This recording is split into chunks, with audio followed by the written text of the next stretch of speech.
Oh, hi friends. Two things to know about today's episode. We have a recap of the last 9 episodes, as told by our wonderful Jen. If you want to skip ahead and avoid that, then, well, shame on you, firstly, but secondly, I understand.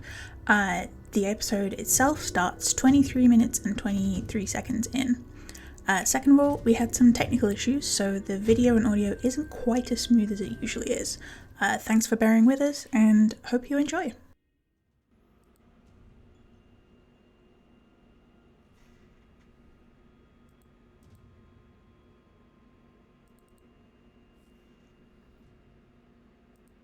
I don't know what's happening. Any percent speedrun Oracle reading? Oh, wait, hold on, we're on. Yeah, I think we're good. Hold on, I don't know. Wait. Talk. Wait. Hello, Okay, we're yeah, talking. we're here. Hello. I don't know why it's on system. I don't know why it's on system, but hey, it's gonna. That's the audio channel it shows. Hello, everyone. Thanks for sticking around with our technical difficulties. Hi, I'm Drew, your humble dungeon daddy for the evening. This is the cast of the Nightmares of the Midnight Vale, and they're very happy to be here. We missed you all so much, and some of us have moved. We live in different places now. Wowee! I'm a mountain man now, apparently. Woohoo! I live in the same city, just a little bit further out. Wow, look at us go. Hey, Cass, do you have anything you got to get off your chest? And for this time, I'll actually let you get it off your chest. Wow, boy, howdy. Fashion. Yeah, I was gonna say I do have something to get off my chest. I forgot most of it because I always plan these things and it was gonna be loosely improvised, you know. But now my brain being vacated. But you know, I do have something I want to get off my chest. So here you go. I'm gonna just hit random sound effects while I talk about things. So have you ever wanted to play D&D? Well, let me tell you, it's a fun old game. Sometimes you're sitting there, you're by yourself, and you're like, man, I really wish that I had a group of friends and I could just play a good old game. But all your friends are sitting there and they're like, hey, you want to play this game? Are you okay? Well, guess what? You are okay because it's a really fun game. But then you realize none of you know the rules, how to run the game. So you look at each other like, well, that just won't do. That'll be terrible. But what if there was someone out there online who you could just hit up online and go, and then they might respond and be like, and say, hey, you want to play D&D with me? Maybe they could even do voices like Spike Spiegel telling you, hey, I want to be crushed by someone's thighs. And then they might say other neato things. Like, for example, they might do other silly voices, such as the infamous Gungus Peter from the beginning of the campaign, a character you can't forget, where he was like, hey, it's me, Gungus.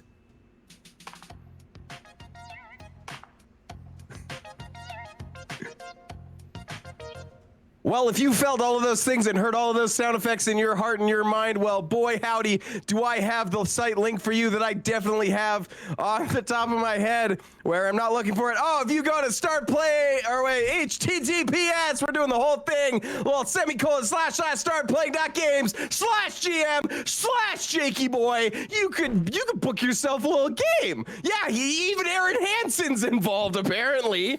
And if you go there, you might be like, wow, look at all these options for booking for a full group. And if you book with a bunch of friends and you've already got a full group, then I don't have to look for anybody. I do discounts. You can message me, and look at that. It's sweet. I'll run all sorts of games. I've lately had a fixation on this old game. I don't know if you've heard of it. It's called, wait. I need a specific sound for it before I say it. I don't know if you've heard of Vampire the Masquerade. But you know, it's Halloween is coming. 'Tis the season. So anyway, this bit's gone long enough. So that's it. Yeah, book today, and I will send you audio of me pouring all my dice out, because we did promise that a few weeks ago. So that's still on the table. It's on the table. The deal is still available. And technically under the table and on the floor. Hey. All over my office and in my cat's mouth, probably. And I also know. I don't know how long I'm allowed to play. I think three seconds. I think that's what we get. We have Just 3. we have another sponsor today. It's a beautiful sponsor. This one today is Biscoff Crunchy Cookie Butter. If you've never had it before, it's delicious. It's spreadable cookies. Wow, look at that. Got some peach jam. Put that shit on a piece of toast with this. Boom, peach cobbler. Get fucked. It's amazing. Okay, that's it. I would just like to confirm, by the way, legally not a sponsor.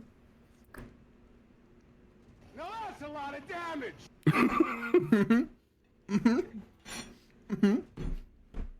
I have a lot of cookie butter in my mouth. Will someone talk? Sure. I don't have my usual chaotic sponsors of the week. It's not a thing this week because I am exhausted, quite frankly. I have had arguably one of the longest weeks of my life, and This week's anti-sponsor, sleep. yeah, right.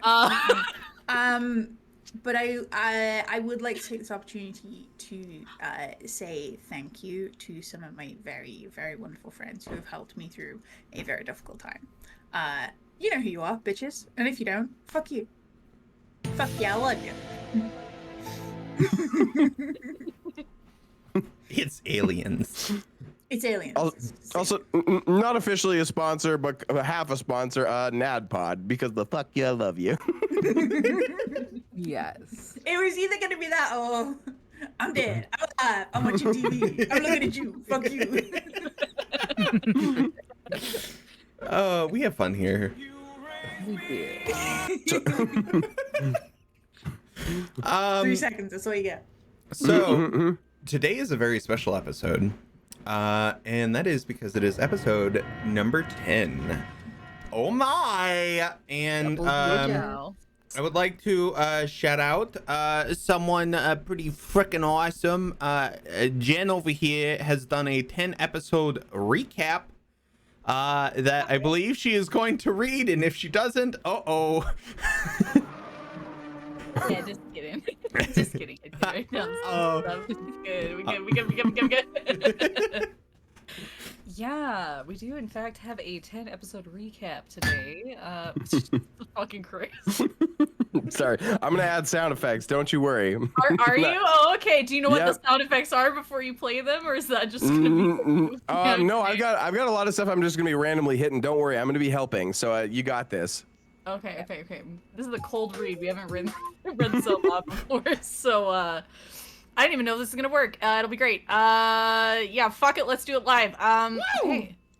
So yeah. That's fucking teamwork. I mean, fair. It's the moral of the story. So yeah, we're gonna go in with a 10 episode recap. You know, my mom used to read me some stories as a kid, and I read a lot to myself as well. I always wanted to write my own tale, so I hope this is the beginning of a good one. In a town far away from where I used to call my home for many, many years, there lived a guy named Gungus Peter.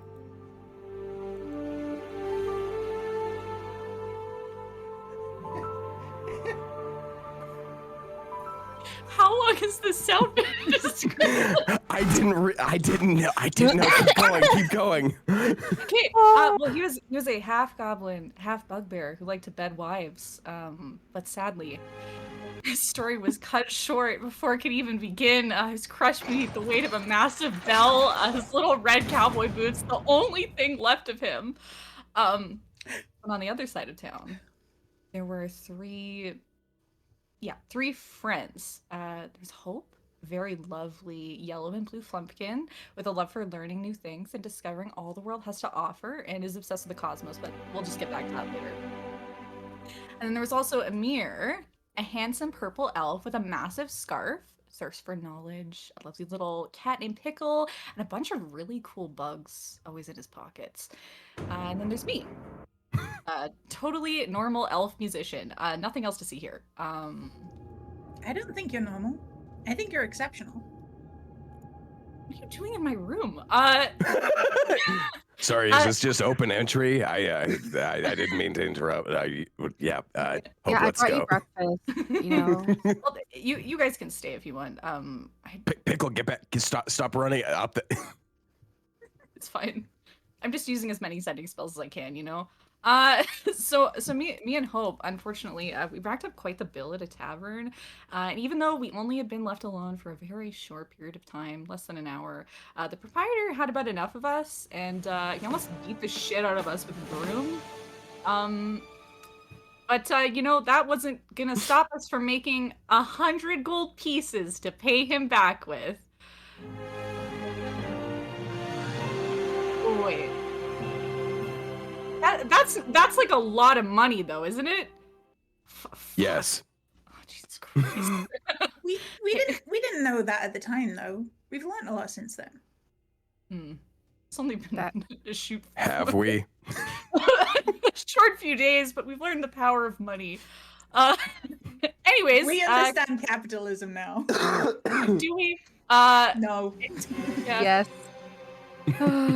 Guys, the setting spell only has a 25-word limit. Anyways, we had to pay back I a thought we were sizable using debt. message. Who am I sending the message to? I don't know. Why do you keep looking at the camera going? That's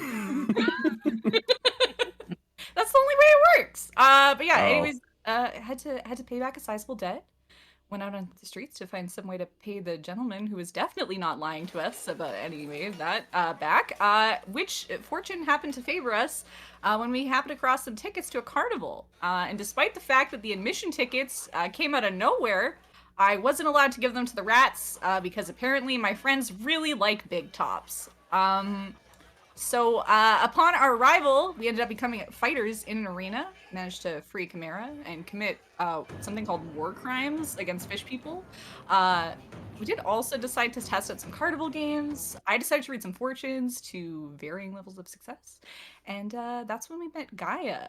She was so fucking cool, just like flipping around really awesome weapons, like, what, bam, and then like turning behind her back and then just like, and like, yeah. Anyways, she helped us take out some really gooey, scary guys, which resulted in us shutting down the entire carnival. Managed to meet the proprietor. It's like a white tiger guy with some backwards hands or something. Offered us to give us some money or answer some questions or a question. But yeah, in exchange for offering a good show, we found out that they were responsible for a bunch of disappearances in the town. Didn't do anything with that, but we took the money to give us, and then brought it back to that very honest and kind tavern owner. Yeah. That was a really long day, but it was very cool. Yeah. Yeah. Anyways, kind of parted ways with Gaia. When she went to go and talk to a contact of hers, we just kind of like, I don't know where she went. Hope she's doing okay though. And then three friends decided to head to an adventurers guild nearby. And upon arriving, we came across my very good friend Nabba Cabbage, who caught us up on some goings on, and kind of decided to take on the mantle of adventuring. We picked the oldest, most beat up quest on the entire board. But before we could leave, Amiir somehow changed into this guy named How How. I'm still really not sure how that works. But he was fun. And then we took off towards a strange lighthouse, because what was even up with that, you know? That's funny, because it's so high up, and what's up with that? That's a good one. I like that one.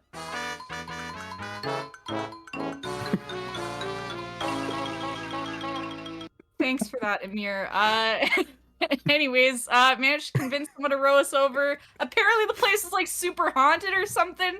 And as we scaled the building, found a bunch of portions of a poem or like a riddle or something. And then at the top, found like a super possibly dead sea hag kept in iron chains. And the thing is, if you're an elf, you know that wrought iron is just like really disgusting to the Fae. Like I couldn't even imagine. But How went and lit up the lighthouse, and she seemed to not enjoy it very much. We scooped up some of her remains and reunited some ghosts that really wanted my fucking shoes, and brought a chest back with the remains for someone named Key. So Oh, and the storm was really amazing. There was that giant thunderbird, and they seemed really happy to be there. I like that part a lot. Wait, there was a what?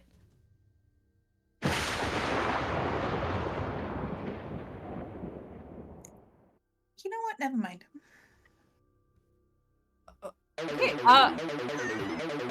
anyways, upon returning to the Valley View Guild Hall, Big Blue, a lovely, super cool catfish guy, made us all full-fledged members. And as it turns out, the guild's actually a lot bigger than any of us thought it was. Assured us that the remains in the chest would make it back to Key, who's the daughter of the 2 lighthouse keepers, and gives access to the teleportation circle in the guild, which would connect us to any of the others. Yeah. Parted our ways with Naba, and their party mates and Big Blue, and then How decided to be Amiir again at some point, and we went with him and Hope and myself to the Ocular Nomad Guild, which was like an observatory that seemed like to really appeal to Hope in particular. Upon arriving in the Sister Guild, we were met by a lovely blue kobold named Gibby. We were giving a very warm welcome. We spent the evening doing research and learning how to use the giant telescope and painting with some guy named Sundrop, who seemed like kind of cool. Seems like Hope and Amiir might have gotten into some kind of argument, or scared each other or something, because the next thing I know, Pickle's calling us into a weird door to some kind of alternate dimension, a pocket plane. I'm not sure. I'm just an elf, and we didn't cover that shit in school, okay? It's Wait. pocket dimension within the astral sea. I didn't even know elves went to school. I guess I learn something new every day. Is it a pocket plane?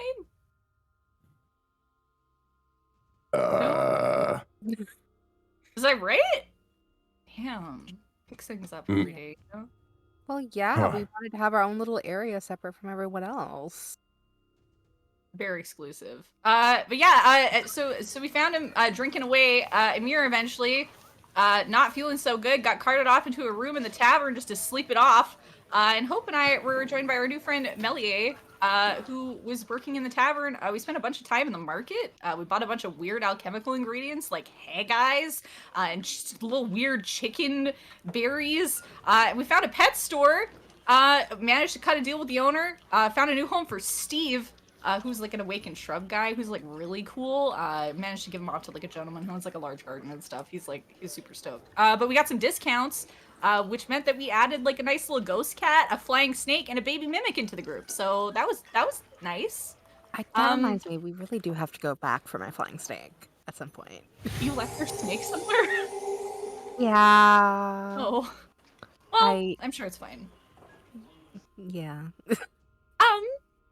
Yeah, upon returning to the tavern, figured out Amiir disappeared, and we went back to the Ocular Nomad with Meliae with us at the request of their boss. Met a strange tiefling named Garth who had taken on Amir's body and was reluctant to hand over the reins. I was really tired at this point, so I had to go to bed, but I'm pretty sure something might have happened because everyone was really awkward the morning after, and I'm just hoping they didn't like just watch me while I was trancing. If you guys were bored. You didn't do that, did you? No, we didn't. Okay. No, that'd be weird. That'd be super weird. Mm-hmm. Okay, well, yeah, we signed Meliae and Garth up to be part of the crew, and although we didn't know where How was, we did find somebody with a mask that looked just like his, but it turns out it wasn't him. But it meant he's still out there, which is good, I think. Yeah, time's weird. Anyways, Meliae needed to find somebody in town. We headed into Aldrithian, which is like a beautiful elven city full of all kinds of people. Hope, though, was having a really hard time adjusting, and honestly, it was pretty loud. So Garth made sure it was really quiet, and we snuck into a restaurant called the Calm Piano. So many people, so many voices. Well, the restaurant, little rundown, managed to fix and tune up the piano together, and because I can't stand to waste a good stage, me and Meliae, and definitely not Garth's weird shadow, took up a tune. A bunch of patrons came in for the music and stayed for good food and atmosphere. We handed off some money for repairs and debts to the proprietor because he definitely needed the cash for new staff, and he suggested, based on the names that Meliae's list, and I guess the amount of money that we dropped on him, that we stay in the upper city for an evening, which led us to the Celestial Crescendo, a very, very expensive hotel. But hey, at least we got to enjoy the amenities. Just kidding, we definitely didn't, but at least the beds were comfy, I think. I was very tired. Anyway, I wanted to get to know Garth a little bit more. Offered to let him become my manager for the evening. But before he could return from changing, because apparently that's the thing managers need to do, Hope, Meliae, and myself received a message from Amiir, and it turns out that Garth wasn't actually Garth, but something that needed to be lit the hell up, restrained, and shown into Amiir to banish him back to the Shadow Realm. Shadowfell. Something. I don't know. Yeah. I'm not a details person. That was something. Yeah, that was. Yeah. Anyways, Amir's back. I miss my fellow elf trance buddy a lot, but he was really fucking tired, so went to bed right away in the classic elven fashion, burrito to absolute hell. And then during the night, Meliae went on full sentry in the hallways, and Hope met a really stinky guy who like wouldn't stop crying. I think his name was Miguel, but he kept insisting that the jewel on Hope's staff was his, which doesn't make any sense whatsoever. But for some reason, decided to help him. It's probably because he sold his soul for the thing. But yeah, I did some snooping, found out might have had it. I asked my magic mirror for the name of the holder of the jewel, and we tracked him down with his green cloak wearing ass to some secret tunnel things, and Hope turned into a really big, really weird cat thing and sped off to get him. And we didn't show up until after, but he was so hot, you know? Neither was I, if I'm being entirely honest. I was pretty sure that we were like good people, so I asked why we did it, and I think I might have made everybody a little upset. Or at least they didn't look super pleased about it for some reason. And then also Miguel totally cut off the guy's tattoo and put it on himself, which is just fucking gross. Like, you're already stinky and covered in enough, like, residue that you're letting shit off in the pool, and now you're gonna cover yourself with weird shit from bodies. That guy really must miss his wife. I mean, it was a solid plan. There were just other ways to do it that didn't involve cutting off the guy's skin and wearing it. Anyways, managed to find the auction hall. Green Cloak guy told us about it.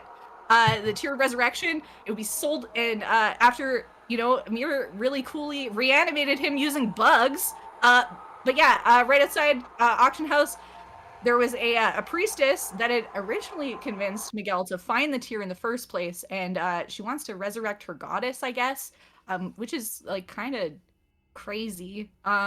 But she offered to take on his soul debt, which is nice, and then, you know, Miguel might get his wife back after. Just no guarantees on that front. Maybe.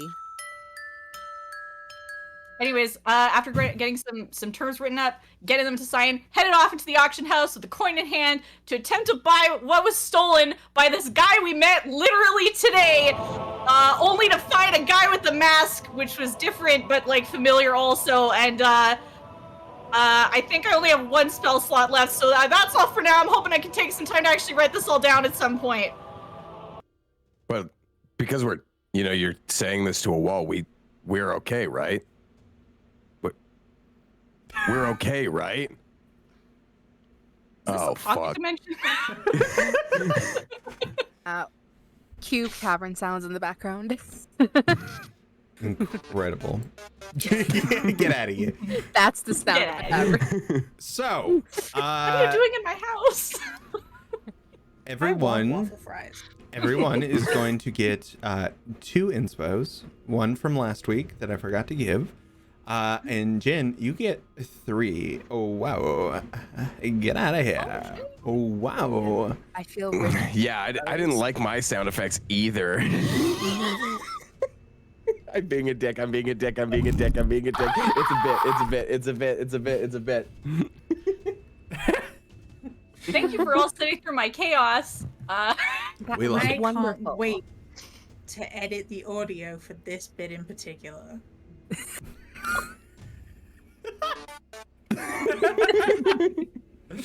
Sorry. Sorry. So, yes, as it was aptly put, the party finds themselves walking into the auction house of the Jaded Jewelers hideout. Inside, there are a plethora of people. Inside, little benches. And we're actually going to go over to the game stream right now so we can see a map. Wow. A map. A map. A map. Oh, map. A map. Ah, map. All right. So they find themselves inside this area here. Oh, whoa. Yes, Jakey? Oh, I was just gonna say, yeah, we exit. Just kidding. No worries. I made a full map. I have everywhere. So yes, you'd be coming in either from this bottom side or the north. But as you walk in, there is this huge mahogany like table that stretches out, and then at the very end of it, there is a podium where you see this very chameleon-like lizard folk standing there, eyes kind of like bugging out to the sides, very much like mottled rainbow-esque skin. And Amiir, you in particular see two people exiting portals, one of which is very familiar to you, as you've seen this mask recently. You see a tiefling with long black horns that come up and around, and very elven ears that point out of this white mask that has this very eldritch looking symbol on it, and these nice black and purple robes, all with a symbol hanging from a chain on his chest. The other you see is a human man. He's got this like gray goatee, nice little black mustache with this long black hair that goes back into a bun. He has this high collared outer coat that he wears over some kind of raggedy looking clothing underneath. Looks like a guy that probably like gets around places, probably a little sketchy, but you know, he is what he is. You see these two exit from the portals, and they are having this little chit chat off to the side as other people are entering in. Lunara stops to look at the rest of you and says, I've paid the 10,000 gold pieces, so we're in the auction. However, I don't have any other money. You know, that'd be something that you start the conversation with, that the money you have already paid and there is no more of it. So, oh my God. Great, wonderful. Did they take collateral? Maybe. Feeling we don't want to end up owing anything to these people. It's probably for the best. We won't. Very true, very true. Well, let's not stick out and maybe grab a seat and wait for this to start. Yeah. Hey. Is there anyone by the main doors? Like, are they like closing them or like stopping people from coming in or anything? So as you come back, there were two doorways to enter in through, one to the south and one to the east. Y'all came in through the southern doors right here. It does appear that there would be some people that are standing. Realistically, you probably have 4 people, one at each side of each door. And there also, as you look around with your perception, there we go. You would notice there are also more standing at doors up to the north. Okay. Are they Are actively the doors stopping? closed, or are they Yeah, are just they standing? actively like stopping people going through? They are not stopping people yet. As you can see, there are more people coming in, and they're filling up these seats rather quickly. Okay.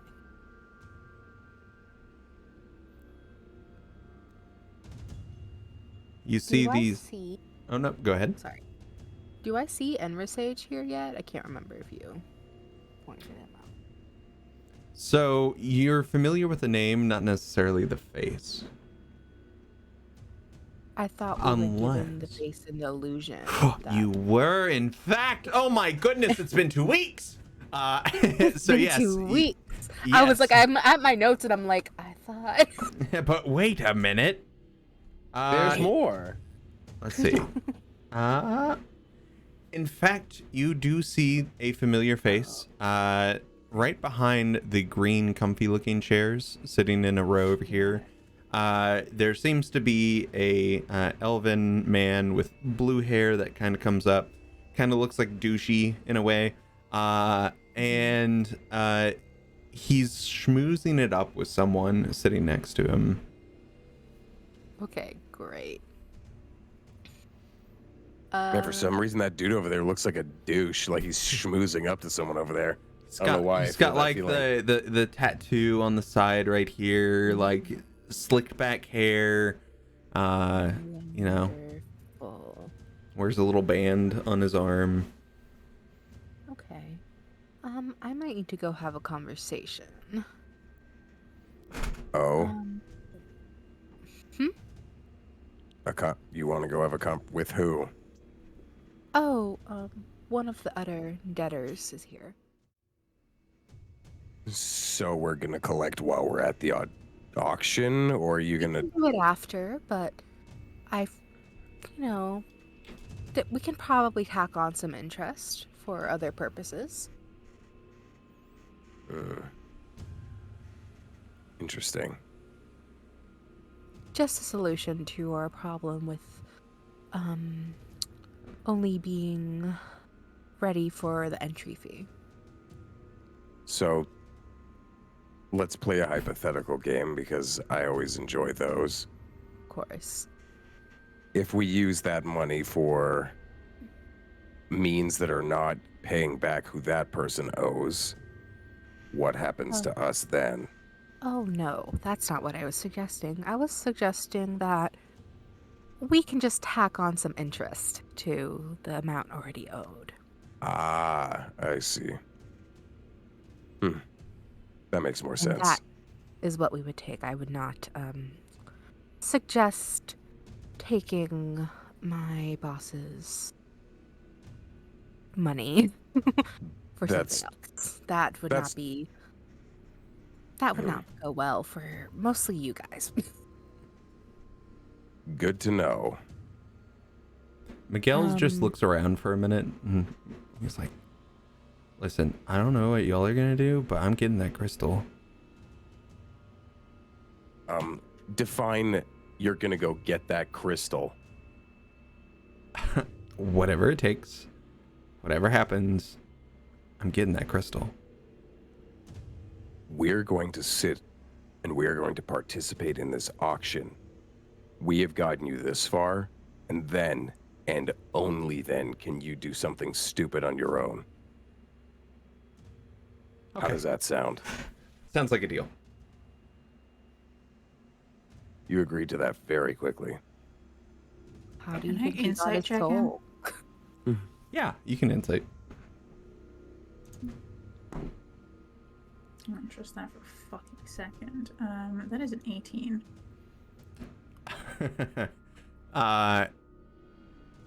He's got some thoughts on some things. Not entirely truthful.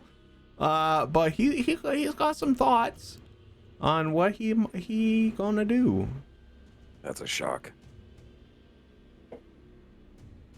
Drew, do I have any idea what something like this tier would even go for in the black market? So I'm gonna answer your question with a question. What in your background would make you be able to know? I live in an area with a very interesting market of its own Absolutely. of exotic goods and So, rarities. With that, let's do. How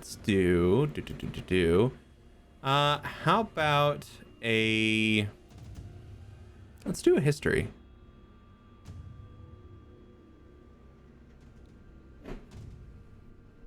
That's a 26. So with a 26, this could go for quite a bit of money. We're talking like upwards of like 100,000. Okay. Yep. So, upwards of 100,000. So that means we are definitely going to have to acquire these gems not through purchase means. Because even if I were to tack on interest, Yeah. that is not enough. Can I'm gonna I, go after you. sorry. Can I, like, without making it obvious what I'm doing, druid craft some vines around Miguel's legs? I don't imagine they're going to stop him, but I imagine that it will be noticeable when he tries to move, so that if he does try and fuck off or do something stupid, Amiir will be able to tell. Yes. You can absolutely do that. I am going to roll to see if he would notice. And I'm going to give you a little sleight of hand. Yes, please. And I'm going to give you a little spoiler. It's probably not great on his side. Spicy. Ooh. That is a 19. He rolled a 1. Incredible. I believe he does not notice. Just a thought. So, as Miguel sits there, you see these little vines go up around him. I'm gonna turn to Dierdre. Do you think if some of us leave, we would get the money back?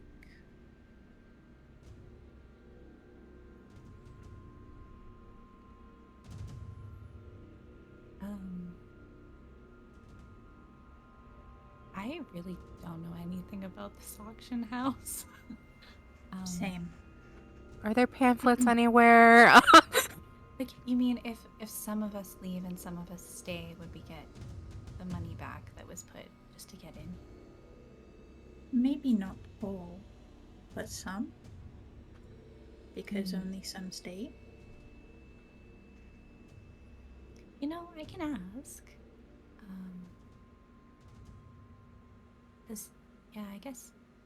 I guess it would depend on whether it's like an entrance fee for the whole group or if it's per person.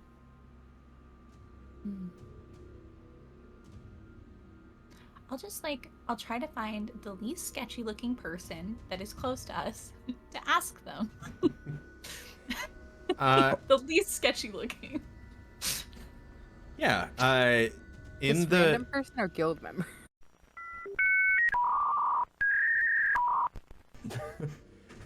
But yeah, hi, it's my first time here. I was just wondering if you'd answer a question for me. Yes.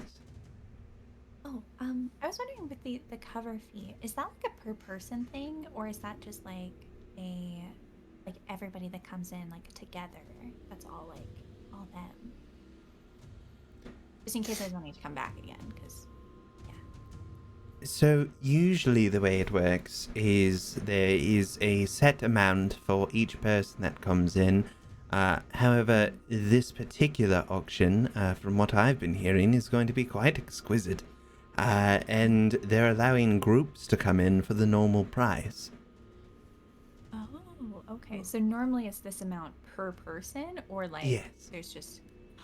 Oh, interesting. Oh, well that's awfully kind of them. Well, you they said figure there's, if they bring in more groups of people, more groups have more money to buy. Well, you said this is going to be like an exquisite auction. Are there like multiple items up that you know about that are like? Oh, yes, darling. There's, they don't give out the specifics, but they do list. There are 5 items being listed. Usually, there's only 2. See. So, and I'm assuming this is like a non-refundable fee, because we all came in as a group. So it's like if we leave early, then that's like gone. I'm assuming. I would assume so as well.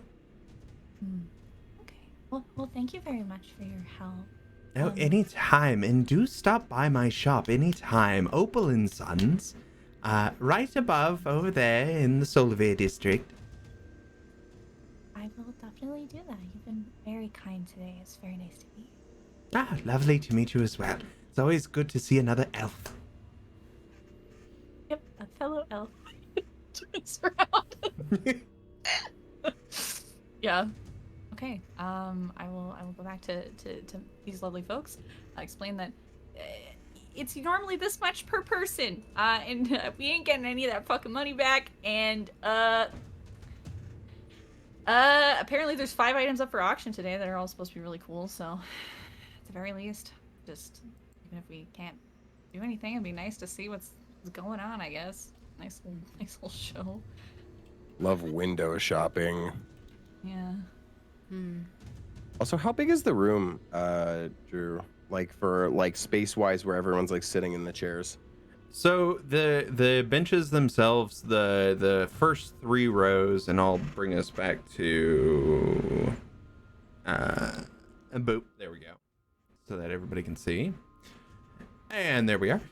So these first 3 rows up here, you can fit realistically 2 people in the green chairs, about 3 back here, and about 5 in the longer ones in the back. The room. And where are we seated, Ish? So that's for y'all to choose wherever you want to take a seat. There are some seats open in the middle seats and in the back as well. Yeah, Amir's gonna grab a little middle seat. Perfect. I'll join. The room itself, I would say, realistically, maybe about 100 feet long by maybe 60 feet wide. Probably a little bit more than that, but rough estimate. Sorry, could you repeat that? About 100 foot long and about 60-ish, 67 feet wide. Okay, cool. Then that's a perfect distance. I'm going to create a telepathic link, and I think you know exactly who that's going to be. The first thing they're going to hear, keep your eyes forward. What are you here for? You hear a voice in response that is not what you would expect. You hear this kind of little darker toned, "Welcome to my auction house. It appears you're using psionics here." Hello. Hi. Sorry, for a moment, the way you started there, I thought this was going to be like a magic mouth kind of message. No. Is it frowned upon to be speaking telepathically to friends? No, not at all. But I'm just curious if you're finding everything to your liking here. I'm finding it interesting. Well, that's good. Well, I'll let you continue your conversation. The voice kind of Thanks. fades out. You hear another voice. Amiir! Hello. Hi. So, we're being listened on, and I don't care if the person knows that, but I'd like to know why you're here. For the auction, of course. Yeah, thanks, Tips. What are you bidding on? Well, I've got some inside knowledge of one of the auction items, and I just figured I could buy it. You're gonna make me really work for this, aren't you?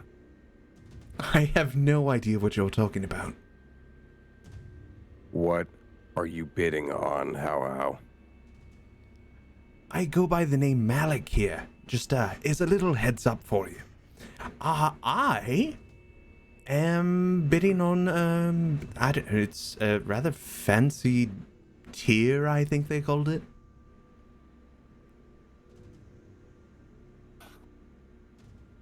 The Tier of Resurrection. Sure. I know it is a tier of Rika, but if it does resurrection, well, all right. And what would you need a tier for? Humor me, as old roommates would. I don't know. If one of my friends were to die, I could bring them back. You know, it's always a good thing to have in your back pocket. After our last conversation, you don't strike me as someone who's been keeping friends around.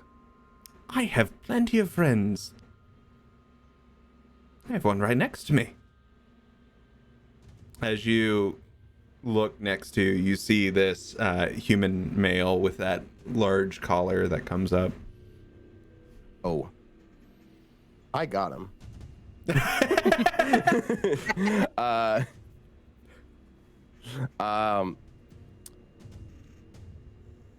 So, you're solely here to get that tier.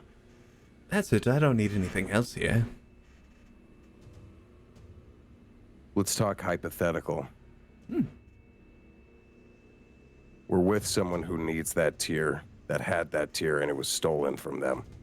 That's a shame. If you were to get the tier, what would your price be? You know for a fact you saw my pockets last. And being that you know I've been awake for now, oh Jesus, not even 24 hours. You know how they are still empty. What's your price? Well, obviously it's not money that I'm gonna get from you. We could possibly work something else out. Ballpark. What do you suggest? Because realistically, if this auction goes the way I'm thinking it will, my dear friend here next to me, Oh, there we go. Yeah, we're on. hello!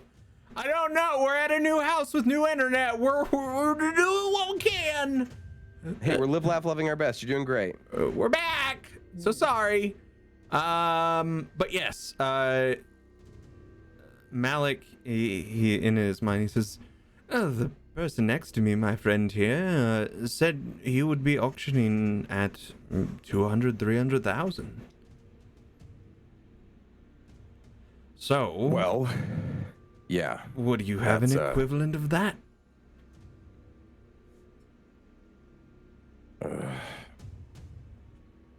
You know off the top of my head, I don't.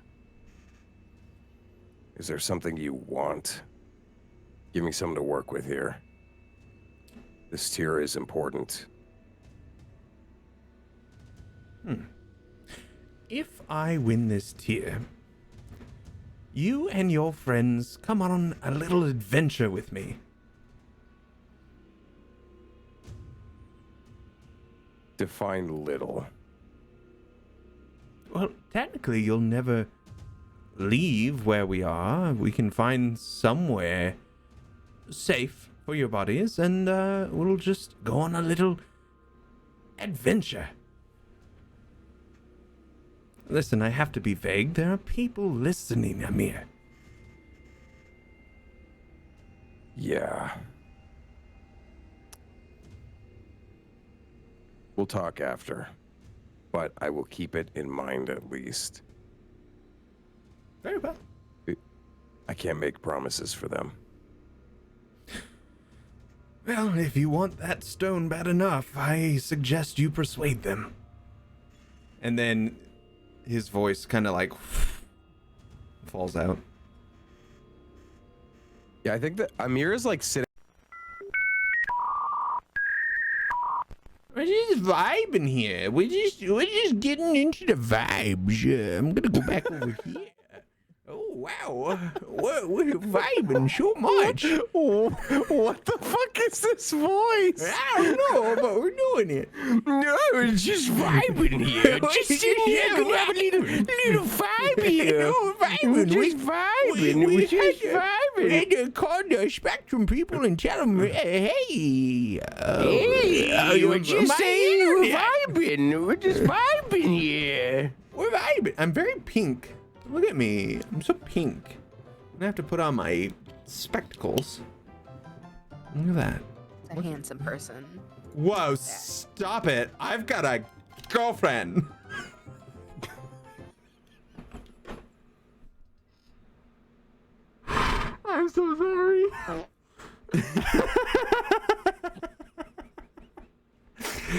everybody, it's me, Drew, your humble dungeon daddy for the evening, and we're back. I called those internet people and I said, looky here, please help me. Please help me. But yeah, so we are back. What has happened, group? Well, let me tell you. They're in an auction house. Amiir tried to talk to someone now named Malik, and got interrupted by another psionic user. Whoa. And yeah, that's kind of where we're at now. Dierdre talked to a fancy looking elf lady with some gems all up in her, and yeah, that's where we're sitting at the moment.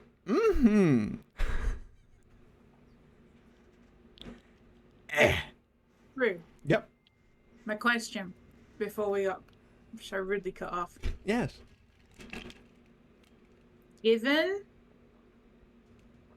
vibes, and given that she knows how, is Hope aware of his presence in the room right now?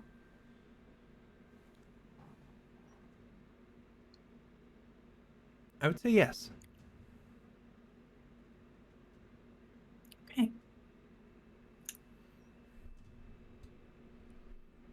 I would indeed say yes.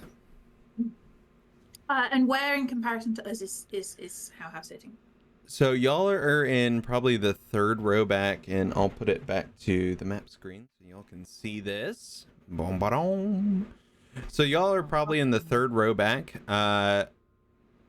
How is sitting up in these green, nice, comfy, expensive chairs? Okay. Does it look like the auction is literally about to start now, or have I got a couple of minutes? The doors are still open, and a few more people are still trickling in. Beautiful.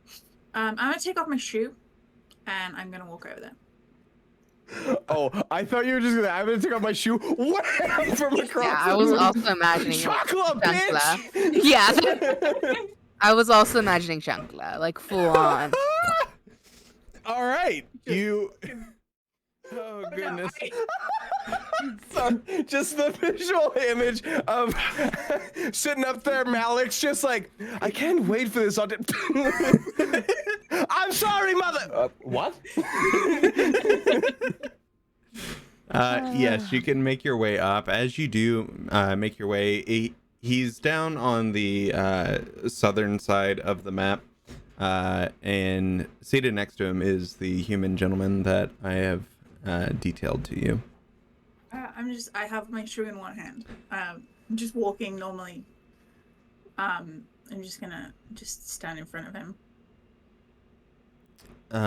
You see how look up from the conversation he was having with this person next to him. Says, "Oh, Hope, hello. How are you?" You remember? Of course I remember you. It's a hard face to forget.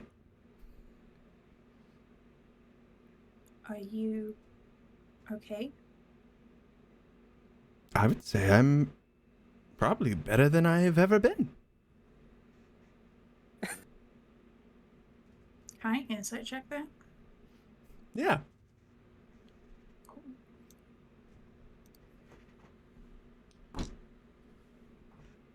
That's a natural 20 for a 27. Also, How's baned by Yes. chat. So that's a D4 off of whatever he's rolling. Perfect. He's rolling. He's not rolling. He seems very truthful, but also note taken on the bane. Yeah, he's being very truthful to you.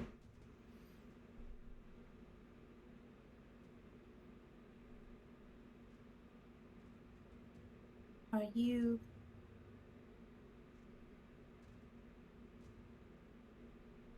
done with us? We don't have to be. You could come and join my thought- family. I had to start a new one, you see. Not in a bad way, just... Are you done traveling with us? For the time being, I would have to say so, unless you would like to join me and my new group. I would love for that. Telepathically, he hears you say something nice right fucking now. Now. You hear back in your head, Amiir, I am being honest and truthful, and I am being nice. I'm inviting your group to come with me. Is that not I'm nice? aware. Hope is asking if you're leaving them, you idiot. It's not about needing an invitation. No. Hope is reaching out to you. So for once, how, extend a fucking hand. I tilt the shoe, and out falls a gold coin that I put there to save for how the last time that we were given money, which is, I want to say, like, pre-Meliae at this point. Oh, yeah. You guys have been spending money since meeting me. Yeah, so probably like 5 days ago. Yeah. Yeah. And I just kind of look at it for a minute. And I just hand it over. Well, you know what, Hope? Would you like to sit up front and watch the auction with me and my friend here?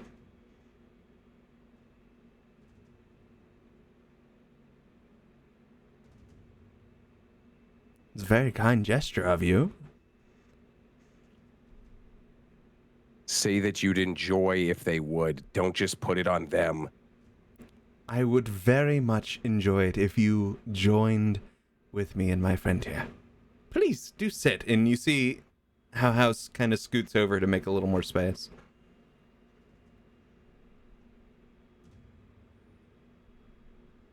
Please take the coin.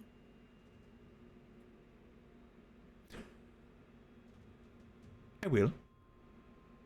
But also, come have a seat. Enjoy. And how I was going to take the coin and just set it like right on his knee. And I do appreciate you for saving this for me.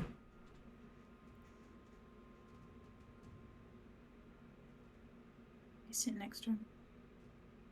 See? Wasn't so bad. We get to enjoy a wonderful auction. By the way, this is my friend Arthur. Arthur, say hello. He leans over and says, hello. Hello. Very nice to meet you. I am Arthur Pindrake. That's a good name. I'm Hope. Oh, you have a rather pleasant name yourself. I like it. Are you here for the auction as well? I don't know. Oh. Well, But I'm here. hopefully you'll enjoy it. Meliae, what are you up to? I know you wanted to go, say hi to someone. I did. I might as well do that now, since at this point Meliae is not sure if we're gonna try to bargain with someone for this stone, or if we're gonna have to make a quick exit. Like, Meliae is just pre-planning. Meliae will just make her way over. She's not the most subtle of beings, obviously, with her build. She'll head over. It won't be necessarily a march, but it'll be purposeful. Or Sage. You're making your way over there? Yeah. Okay. As you do, you're getting closer. Roll me a perception. Wonderful. We have nothing to worry about, guys. As I roll a 6, so that's a 14. 14? My passive is higher. Actually, yeah, it Sorry. is. Yeah. Yeah. So, you know, we'll for this, yeah, passive would work on this as well. As you're walking Look, I'm up, allowed help. you hear the conversation being had between Aaron Sage and this person he's talking to, and he's over here like, man, you should have seen it. Like, this dude, he's just like there and he's just holding the fucking crystal, man, and just grabbed it. And then out of there, I brought it back here. They're gonna sell it. I'm gonna get so much money. It's gonna be great.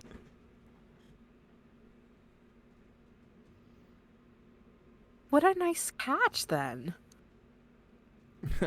Well, hey, how are you doing? As he's looking at you. Do I sense that he recognizes me at all? Because I don't recognize him. Like, I've never seen him. Let's see. No, he has no idea who you are. He just has also probably never seen a Warforged before. He's like, Yeah. can I help you? You may. Do you mind if I speak to him alone for a moment? You see this? I say to the person he was talking to. You see this look. It's a human a human male that's kind of there, and he's just like gives you this look. Can you roll me an insight real quick? Of course. That's 24. He gives you this look that you immediately recognize from working in the bar of, thank you, I hated this conversation. Thank you for getting me out of it. Great. And it says, yep, all yours. As he gets up and Great. walks off to a different Now I'm one. just gonna sit right next to Enrisage, just kind of like weirdly poised exactly like the doll that she's modeled after in some way. I'm glad to hear you're gonna be making so much money. Considering you do have a debt to deal with. Ooh. I need you to roll an intimidation real quick. Also, why did I make a character like this with a +1 intimidation? So, if this goes bad, I will use an The inspiration. mechanics in your face just twitch. I will use an inspiration that I have accumulated.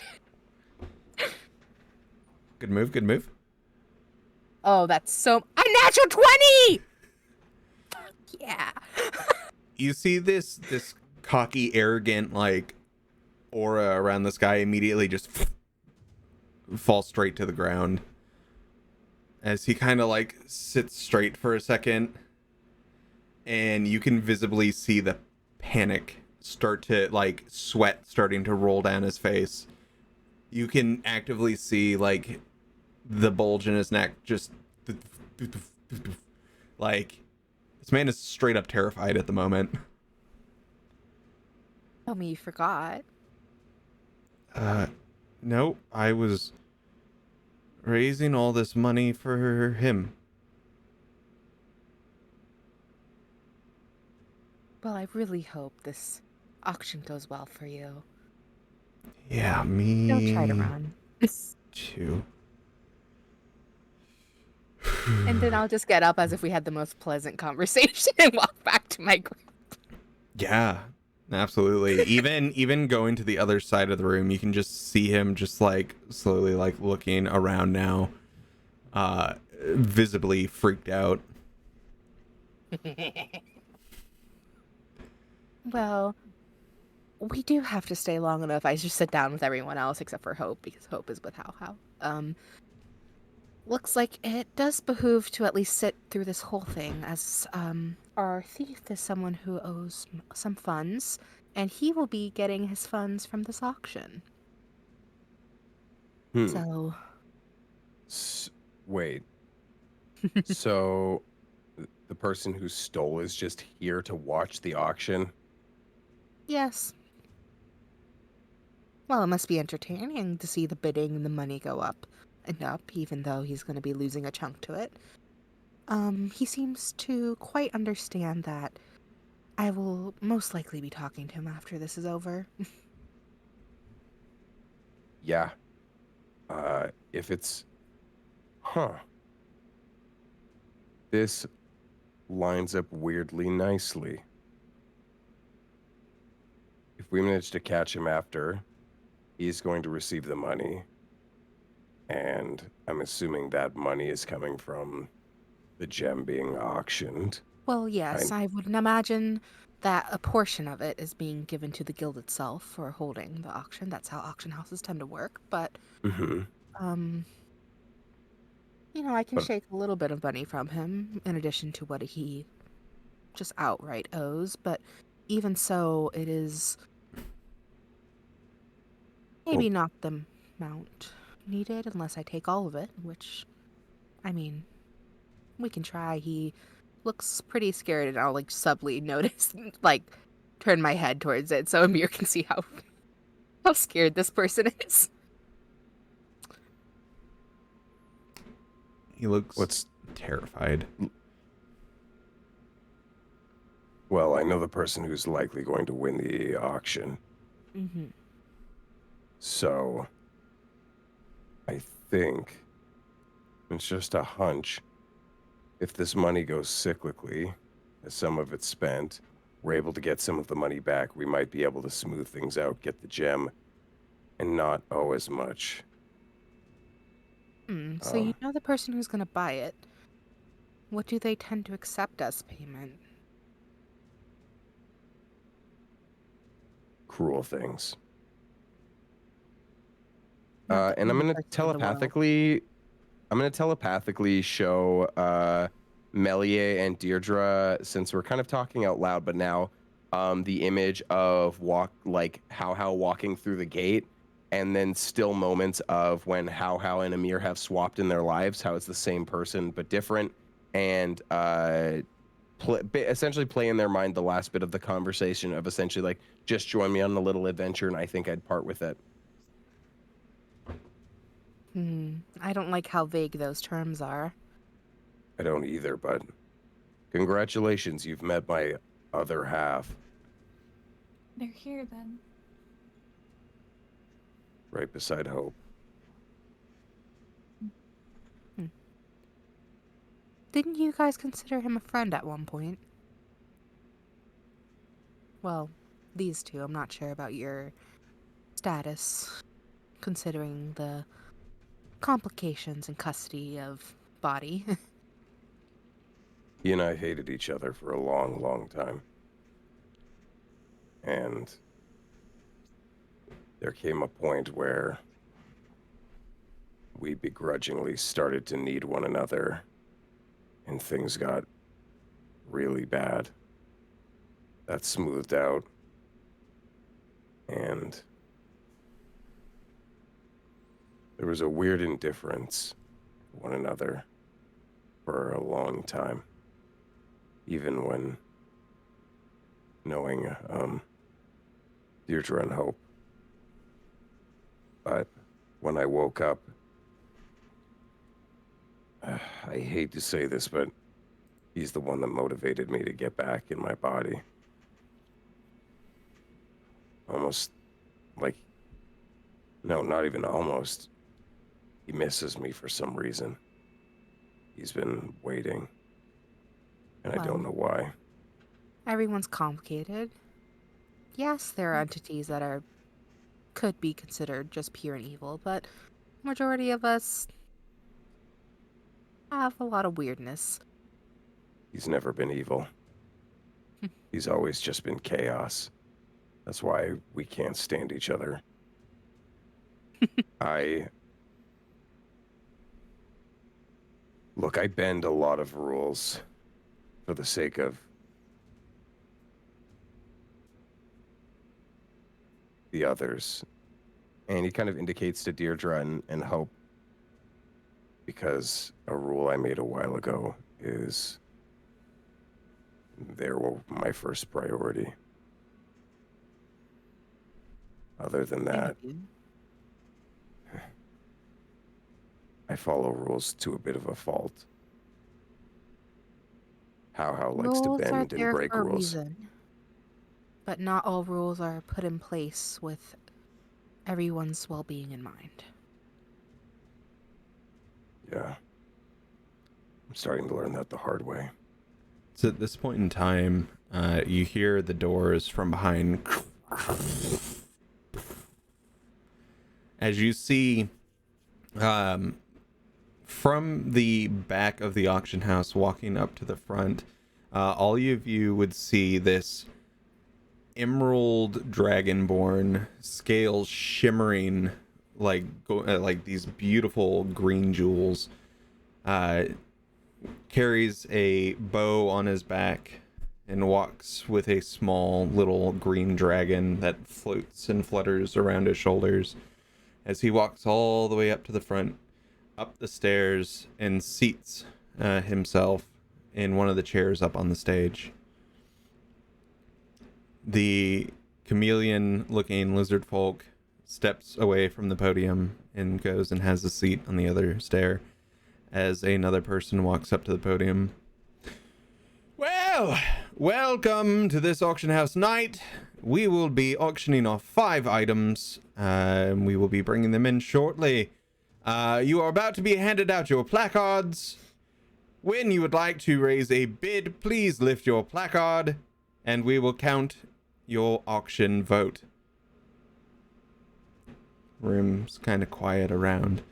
As you see up and down the aisles, there's these people that come around with these little wooden sticks with a little piece of, almost looks like birch bark, where it has a green gem that's been printed, whether magically or with ink, onto the sign, and they get handed out to the people in all of these seats.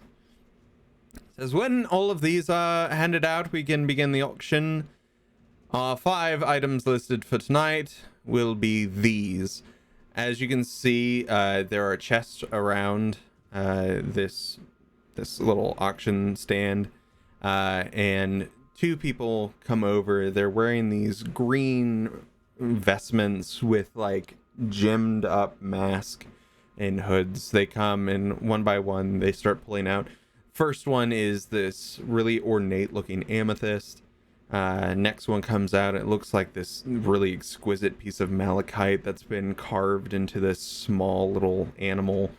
And then, it goes on from there until finally they go to the back where the locked chests are, and they open it up, and out comes a gorgeous rainbow lit stone, very much like the one Hope carries on the staff. It is lifted up. There's a lot of wow kind of in the stands from people. Sorry, what do they do? Oh wow, oh my god, wow. And that's just one guy too. Just the front row, He's like, oh, It's the same dude from the carnival all the way at the beginning, no ears, No no face face. or anything. He's back there. Yeah. oh my god, I can't see this, but I bet it's great. And he's facing the back on a chair backwards. But each item is set back into their respective little chest. The first one's brought out with the amethyst as it's set next to the podium. Yes, Hope. Do I notice from How and his friend Arthur which item or items they have interest in as the items are revealed? Would I be able to figure out exactly why they're here? You could roll an insight. Sure. Let's do that. That would be sensible. I'm gonna have you roll 1 insight for Malik Cowhow and 1 for Arthur.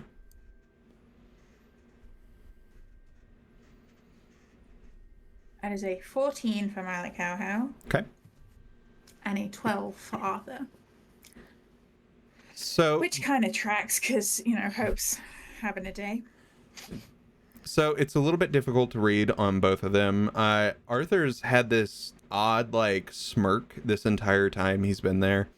And of course with how he's wearing a mask.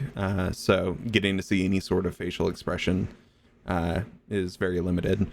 But with that 14, I will say once the tear comes out, you would see How's hand kind of shift on his lap just slightly.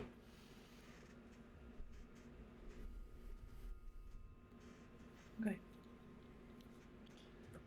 Also, my stone is not currently on my staff. Uh-huh. It is in my pocket because, Smart. so occasionally a brain cell will happen to hope, and it did. Okay, yeah. Hope catching the brain cell, taking it to the end zone. Fucking dropping it. Oh god, not again. The first item of the night here is this amethyst acquired from the Horde of Rakarth. Here we have this beautiful stone. Wonderful. Yes. Before the audition. Gee, I keep saying audition. Auction. Fella goes. Is there any chance like Amiir could reach out like telepathically to that voice they heard prior? Yes. You could absolutely try. And then I'm also gonna have you roll a perception as well. Okay. Yeah, I will perceive. That's a natty 1 with perception. But Amiir's still going to try to reach out to them. So you're a psionic individual. Yes, indeed. I'm gonna come out right and say it. I am here for the intrigue of watching people bid, and you are here to make money. Theoretically, if someone of my psionic talents were listening in on thoughts to increase bids, putting more money in your pocket, would you let that slide? Are you doing persuasion or deception? I think Amir's being yeah, I would say like persuasion, because like yeah, I'm being honest essentially of like Amiir wants to rack up things, and yeah, Amir's not lying, because like the outright lie is the fact that like he wants people to spend money, obviously, so that like there's less for the tier. But he is being sincere in the fact that it's like, yeah, like seeing people go buck wild for an auction and using his like ability to detect thoughts for that is like, yeah, he is being truthful in that regard. The voice comes back and says, listen, if you're going to bring me in more money, then do it. I like you. We should talk after. Absolutely. You get this kind of feeling to where you feel like you're being watched. But with the perception that you did, you're not able to tell where it's coming from. But you do get the feeling you are being watched. Okay. Then yeah, Amir's going to take the classic little coin. Oh, a blessing. Thank you. Bless. Papa bless. A blessing. Bless. And yeah, Amir's gonna start flicking the coin that he usually takes between his little fingy tips. And yeah, he's gonna flick it. Yeah, as he catches it, I've described a copper coin. On one side of the copper coin is like a little scarab. On the other side, like a very regal looking scarab, and on the other side is a grungy looking cockroach. Because Amiir likes bugs. He likes bug facts. Bug facts. Bug facts with Amiir, the show after once we're done being traumatized. Yeah, I'm going to use one use of detect thoughts. So for the next while, like while this is going, essentially Amir's going to be using detect thoughts constantly just to hear like the surface level thoughts, because we're being in an auction room. I don't think anyone's trying to actively hide who might be like, oh, I want to bid this much sort of thing. So yeah, the entire goal is just to basically hear the breaking point, so that Amiir is always able to put the paddle down like at least before, just so he's not in hot water, but so he can push people as much as they're able, if that makes sense. Yeah. Yeah, absolutely. Oh, yeah. The first item up for auction is this amethyst acquired from the Horde of Rakarth. The amethyst is shown all around. The starting bid for this will be 3,000. Can I get 31, and then it continues on. Then Loki jumps off the bed. Can I like try to remember like some things about this particular item so that I can try to hype it up? Yeah. Ooh. Absolutely. Like by being like as not subtle as possible about it. Yeah. Can I assist with this by projecting my thoughts to Meliae and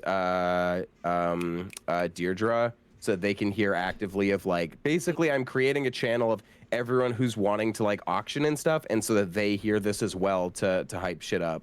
Yeah, we can start a whisper campaign between Dierdre and I. Yeah. 'Cause- I like it.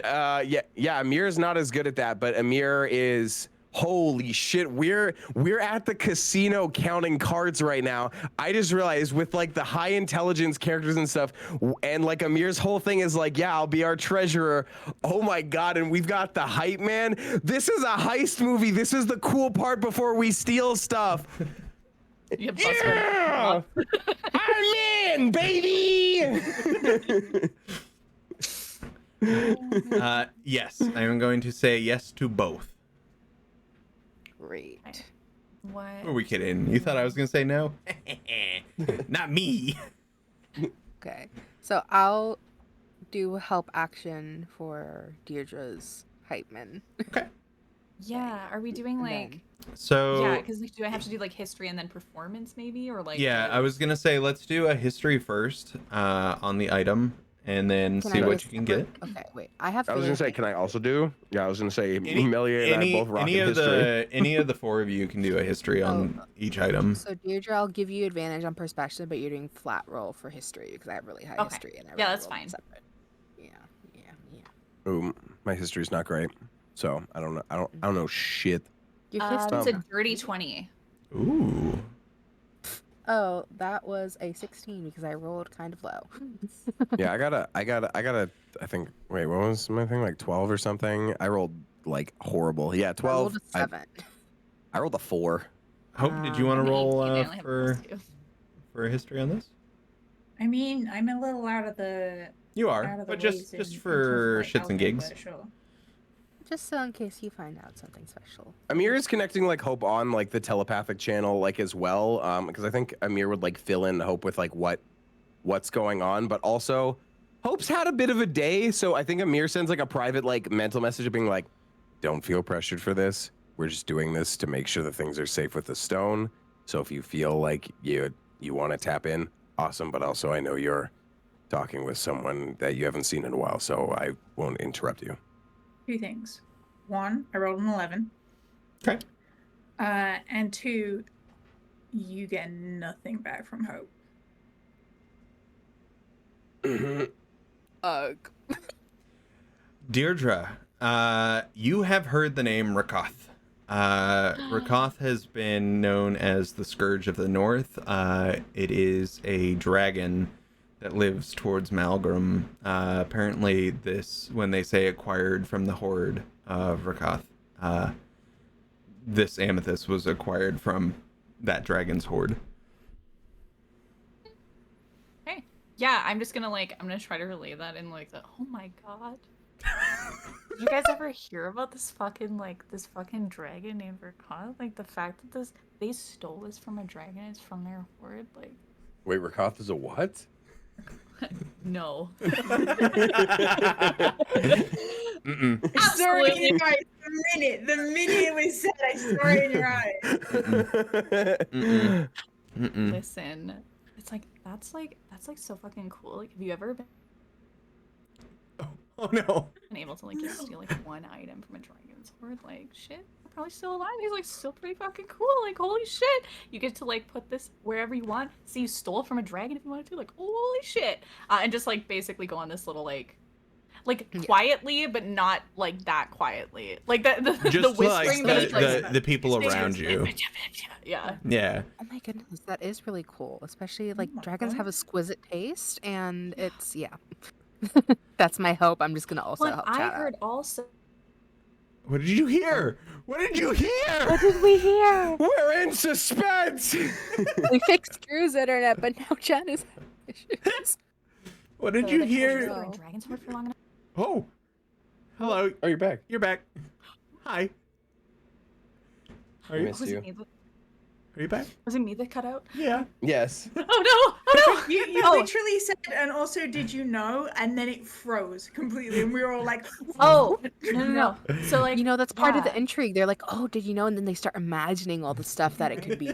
Well, that Mhm. like, so I have heard in the past that treasure that sits in a dragon's hoard for long enough starts getting like special powers and shit. And can you imagine what that might have? How long that might have been in the hoard? What you could possibly be getting that for just 3,000 gold pieces. Holy shit! that that's is like- such a steal, really. Mhm. The That's woman nice. in front of you with the large hair and the gems flicks up her card. The auction is now, as it's been going, it's now up to 5,000 gold pieces. People are moving and lifting. And then it finally gets to, can we get 75, 75, 75? 75, 75, yes, 70, 76, 76, and continuing on. I'll never be an auctioneer, so I'm not even going to attempt this. But, says going, and gone to Miss Opal of Opal and Sons. The woman in front of you says, thank you. I'm gonna make friends with this lady. I love this lady. Me I as hope a it does player. have powers.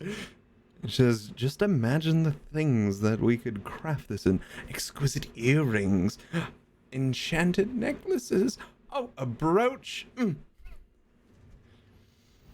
The next, the auctioneer goes up, and for our next item, we have this wonderfully carved malachite platypus.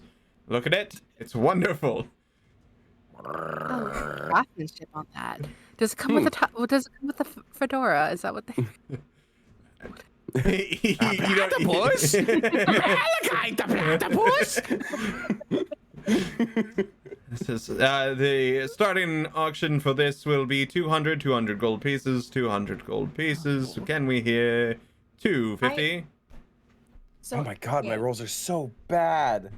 Are we rolling Oh. history now? So once again, Deirdre is like a lover of all kinds of art.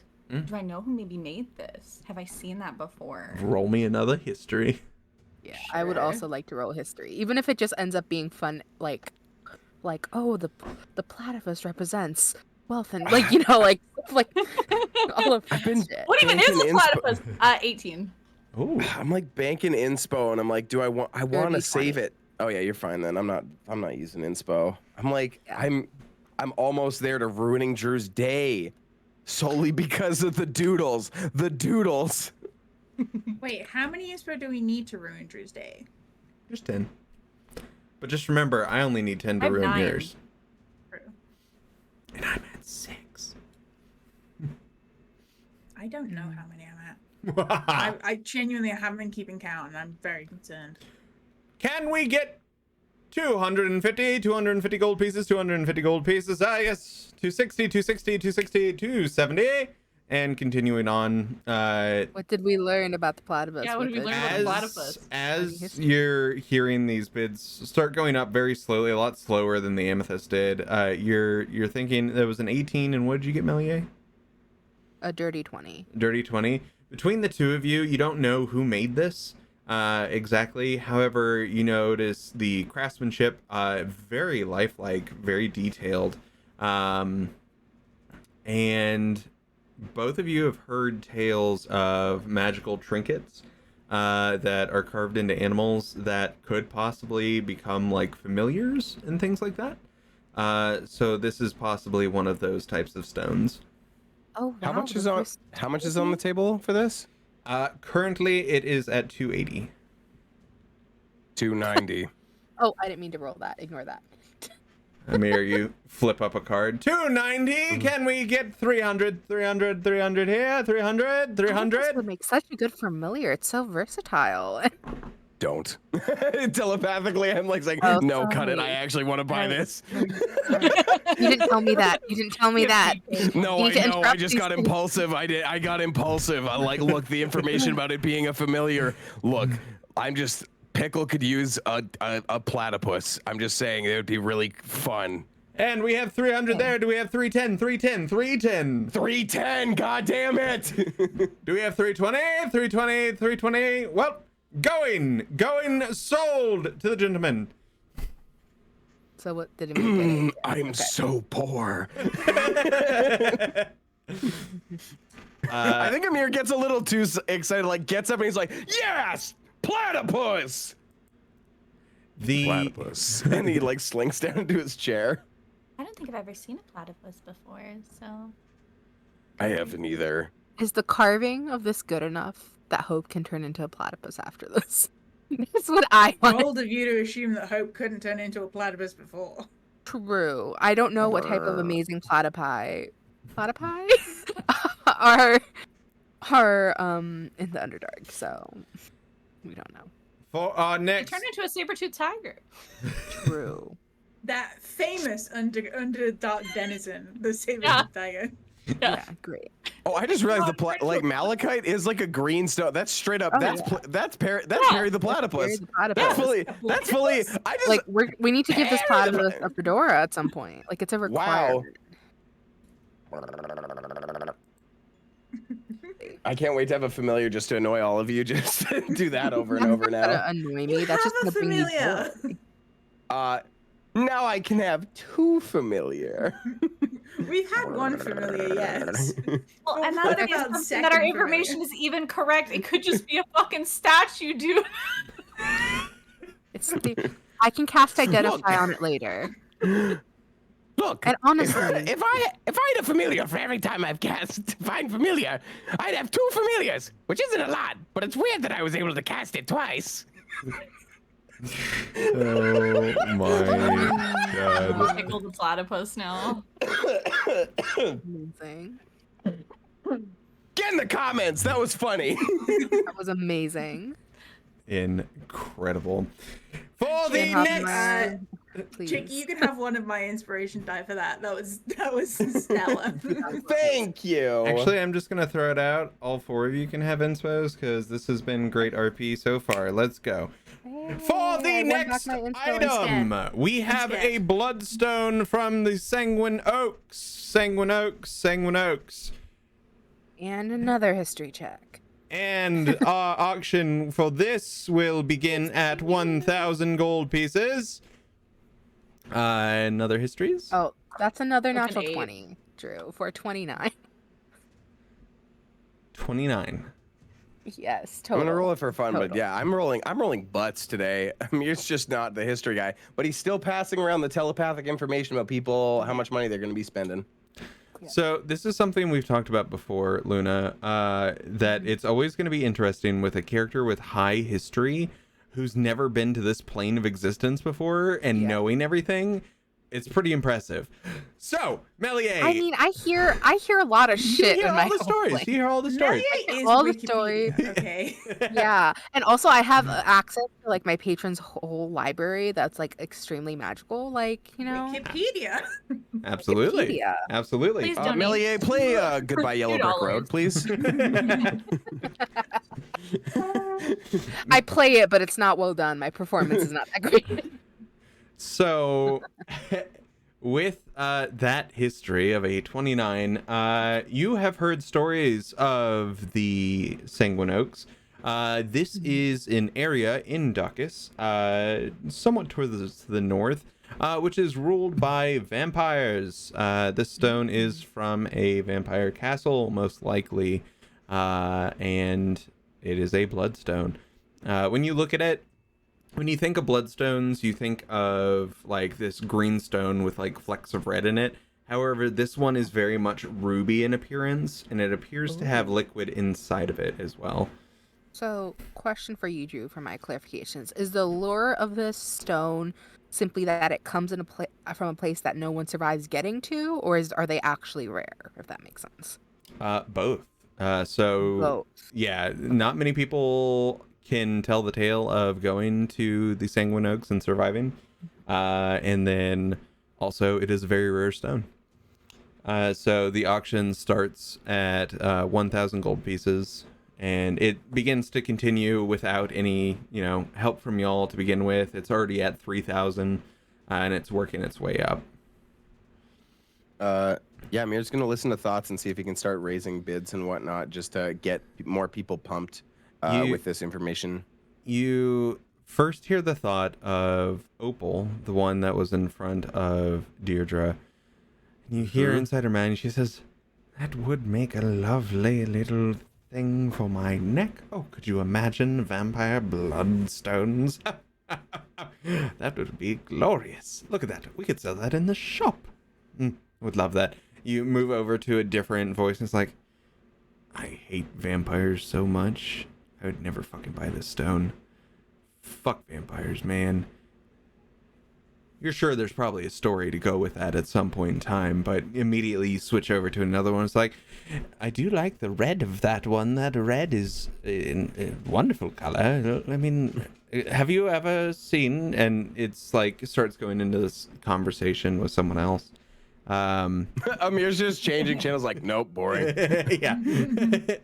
But yeah, as you're listening through different thoughts, roll a perception real quick. Okay. Man, my rolls today are garbage. Thanks, D&D Beyond. That's 11. Okay. Yeah. You're just going through the different voices. Yes, Hope. Watching all of this play out, I'm assuming that Arthur's not really bid on anything. Arthur has not bid on a single thing, nor has Malik How.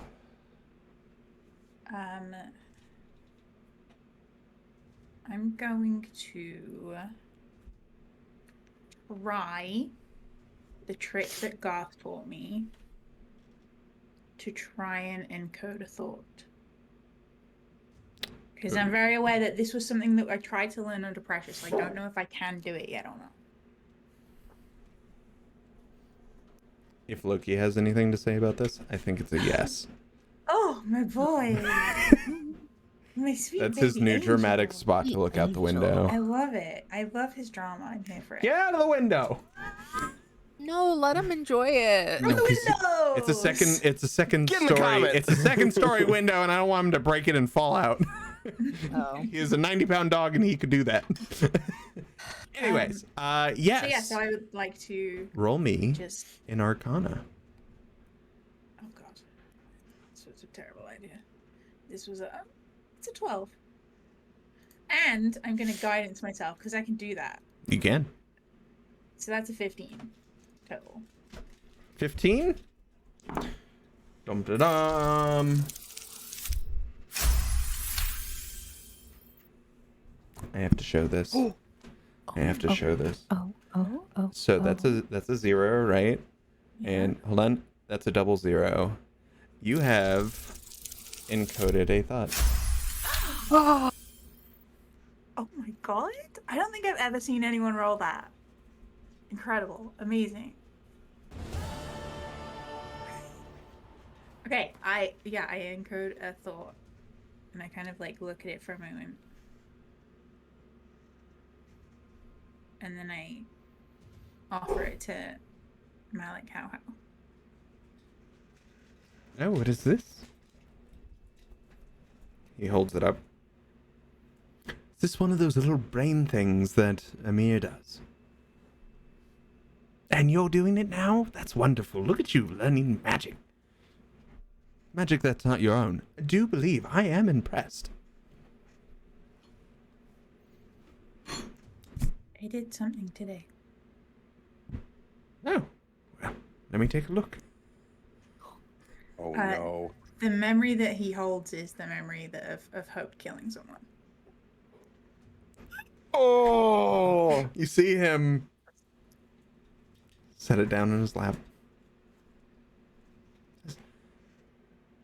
I'm very proud of you. Look at you go. You've grown so much since I've last saw you.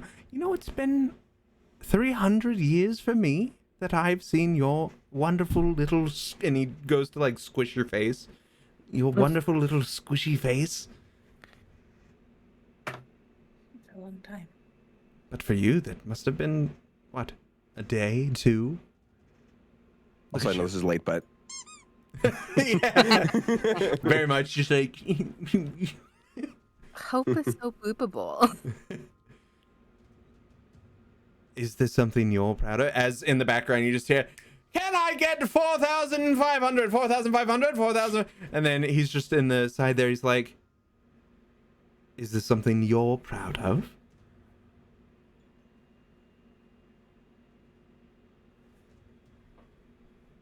It was only a day, maybe two. I thought you were gone for good. I thought I was gone for good. When Amiir went through that portal and I was flung back to the past, I had to start all over again. And let me tell you, Hope, it was rough without you and Dierdre. Amiir, not so much, but I grew to miss him too. You changed the mask. Do you like it?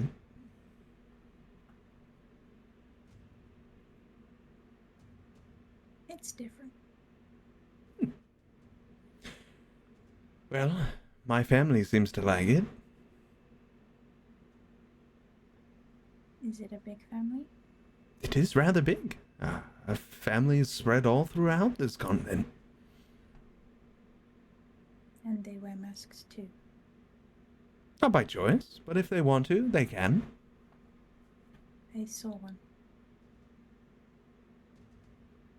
Found one of the masks. Oh. Kept it for a little while. Did you bring it back? I'll pay you for it. It broke. That's a shame. Can I get 5,500? 5,500? 5,500 for this? As it continues. Oh, just look at the liquid quality in that gemstone. It really like, creates a depth. Listen, if you have this gem, you can like tell people you straight up slaughtered a vampire and like turn their blood into a fucking gem. Also, like a lot of vampires just really think the blood inside this type of gem is delicious. It can get you out of a bind sometimes. I would suck that gem absolutely dry. I think it looks fantastic. I like it. There it is. Uh-huh. The stone is beautiful. Some people forget to mention that. Opal, the one sitting in front of you lot, she turns around real quick and she's like, do you really think it's worth it? Oh, definitely. Like, doesn't work with my particular color palette as I'm very much gray and purple. But, you know, if it did, I would be all for it. I could find the right person to buy this. Oh, most definitely. Red is such just a luxurious color. People will be fawning over it. Very well. 10,000 gold pieces. The auctioneer stops for a second. 10,000 gold pieces. Can we get 10,500? 10,500? And it goes on for just a second. We're scarily good at this. Goes on for a second, and then he says, gone to Miss Opal again. She's like, this lady is rich. Damn. You hear this like very like pompous, just oh, leave here with such a great collection. Look at me go. That lady's cheating. I wanted the bloodstone. It's called being rich, darling. This room is full of weirdos. This auction's so fun. I'm going to fucking kill you. Goodness gracious. Amiir reading everyone's thoughts. What's on your mind? I want to hear this lady's inner thoughts. That's what I want. She wants to make it into a vampire necklace thing. She was like going off like she wants to sell all these things. Her thoughts are like, yeah, she really likes rocks. Oh no, she's a rich lady who really likes rocks. Oh fuck. I mean, if I could afford all the pretty shinies, I also would want all the. Guys, we're here for a really fancy rock. This lady does nothing but collect rocks. We're fucked, guys. But we're hoping we extend her budget because it seems like she's more in gear for inland. Yeah, we're burning through her budget, and And it seems she's more interested in making these for pieces and jewelry. So something with that much magic and put into it is not like, yeah, it'll be an allure, but it won't be something that she needs compared to other people. Be a That'd display be piece, fine. though, for the center of her shop, probably. Yeah. Oh well, there's that. Just decor. She'd have to up her shop security. It's This is part 1 of the heist. yeah. The Honestly, rest maybe of it is we going do. to her house. You know what we should have done? We should have let her buy it and then stolen it from her. So we should have done. For our next item, we have this absolutely stunning fire opal, recovered from the beaches to the north, where I won't tell you, but look at it. And he like shines it a little bit, and you can see like this I can't remember what it's called. It's not opalescence. It's something along that Iridescent. yeah, so something along those terms. And kind of holds it there for a moment. Something what gemologists would know what it's called, you know? I don't know. But Look, like, buy the fucking rocket, guy. come on, it's a good rock. It's an opal. But holds it up and he says, this starting bid will start at 50,000 gold pieces. 50,000. Also, it's a 22 on history. Yes, good. Dirty Got a 20 natural 20. history. Oh, good. I got a 14. Wonderful. The one stone I just improv'd. Wonderful. I mean, Yeah, tell us all about this stone. fires of the primordial plane.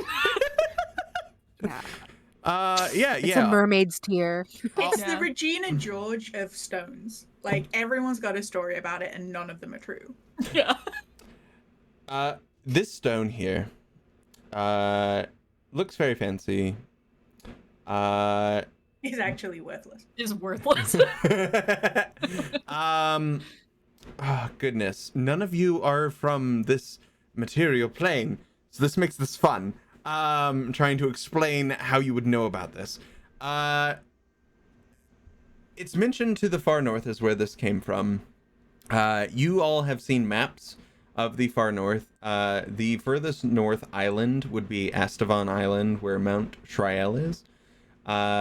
And with that, I would say with the nat 20 and the 22 from our two Underdark peeps, you know opals are mined from rock and stone, and they can be found in the Midnight Zone, which is where both of you are from, deep down. So this stone in particular would have been from the northern Underdark, underneath of Mount Shriel and Astavon Isle. Its worth is exactly what it's being auctioned for, and so anything that's gained from this is perfect. However, both of you would also know that with this stone, it had to be stolen, and it seems like all of these auction items have been stolen at some point in time from someone.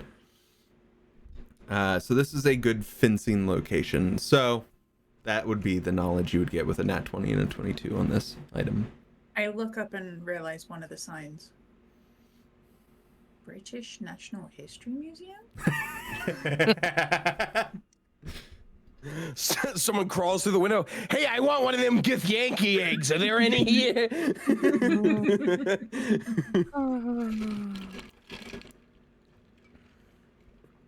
Anyway. There we go. Got some water in me. So yes. Agua. It starts off at 50,000 gold pieces, and you all can do your thing as it quickly raises up to 60, 65, and now we're almost at 80,000 gold pieces in this auction. Can I just make something up? Yeah, go for it. Yeah. This is doing a great job.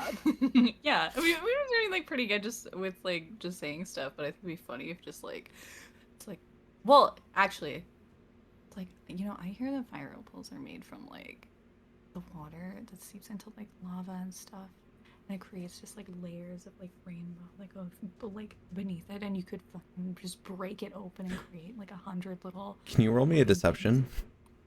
Yeah, that's. I mean, The thing that's funny is that's true of actual fire opals. yeah, I Sure. don't see how this is.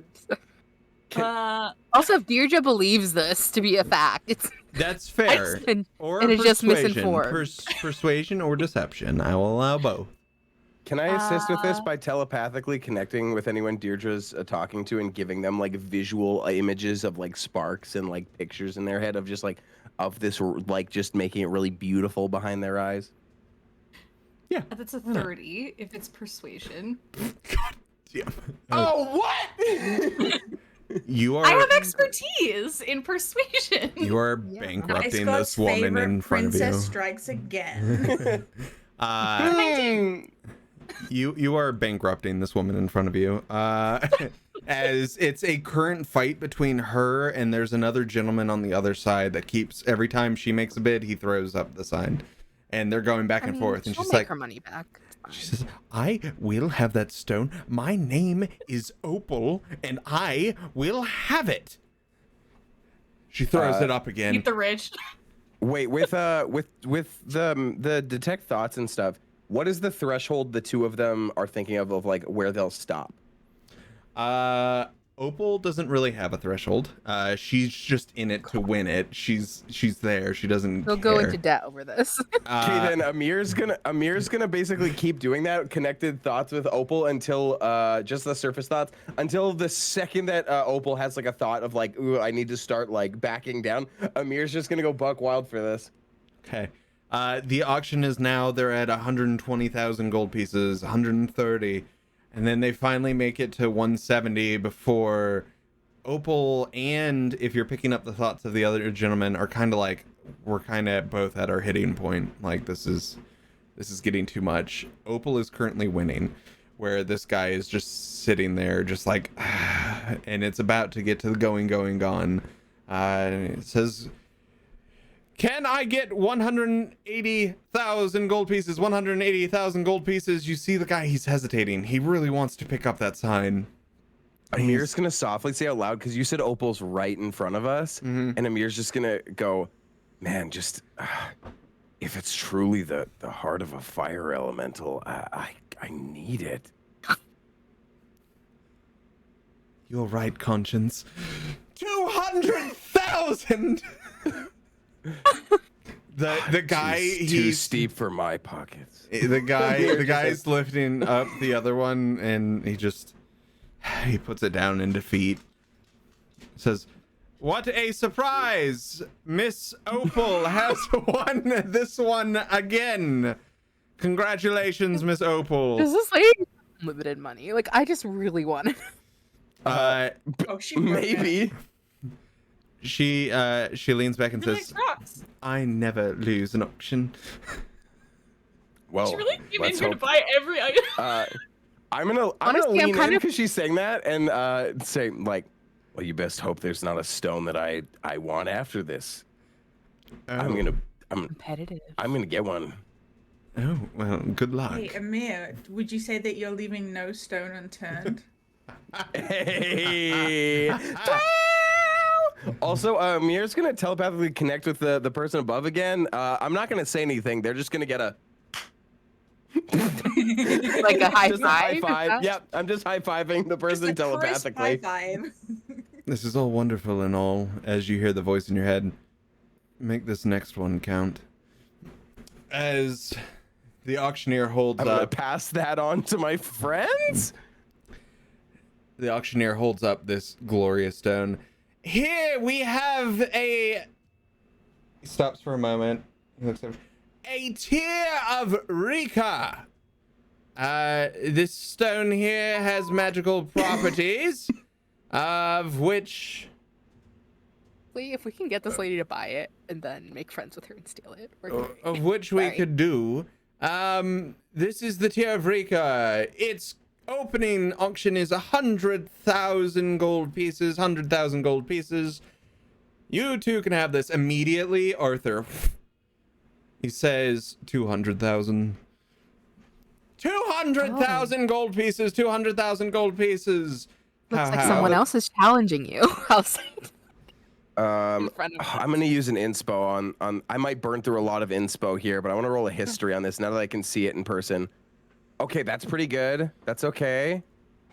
That's okay. 24. 24. From and as you're doing this, you can see like Miguel is sitting in the seat jittery. Lunara, who is also sitting with you, the cleric, also getting very jittery at the sight of this. With the history, you've been told this is a stone of resurrection. It can bring people and things back from the dead. It has immense power. It is literally a tier of a god. Its capabilities are near limitless. However, with a 24, you have a feeling this may be a one-time use stone.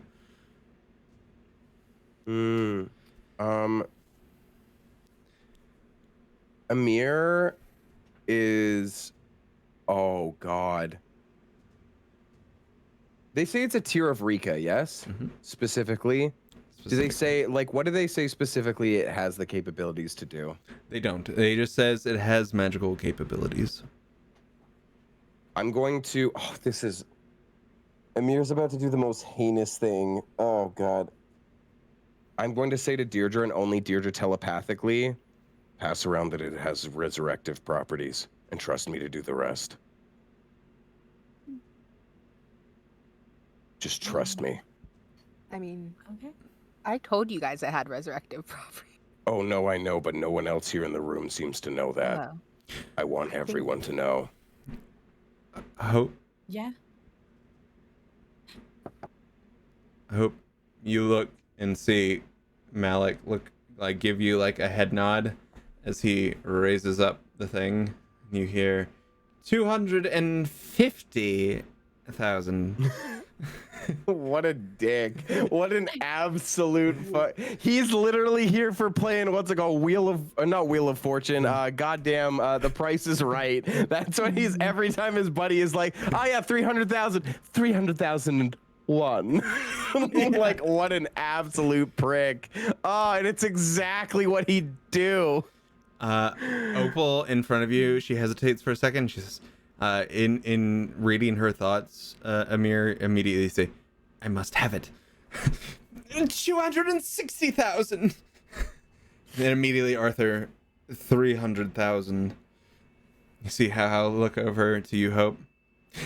I put my hand on his arm for a second. Oh. Not the arm with the paddle. I imagine I'm sat on that side and the paddle's on that one. Yeah. The paddle like goes. if he wants to keep going, he can fucking keep going. But I'm just gonna put my hand on his shoulder and lean in and say, "If you'd asked, you could have had one." 350,000. Is Dierdre passing around the resurrection stuff? Yeah, she's gonna be like, oh my god, I've like seen that before. Did you know that like you could basically resurrect like anybody? Like the highest level clerics can barely do this kind of thing. If there's somebody you love, somebody you hate that you wish to bring back from the dead, wow, you could just do it like that. That's crazy. From behind you, there is someone in these white robes with a copper mask that covers their face in a hood. 400,000. Oh no. Raises it up.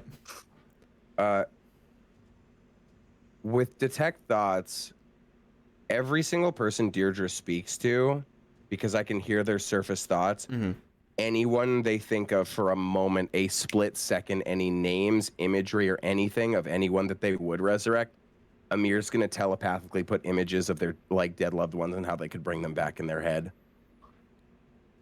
Perfect. For this one in Such particular, good marketing. I know. That's why I said, oh no, Amir's gonna do something vile, and this is that vile thing because the whole time we've been doing this, this is just For Anyway. this one in particular with the copper mask, you get a quick glance of a very handsome man with red irises and a small drip of blood that comes down the face.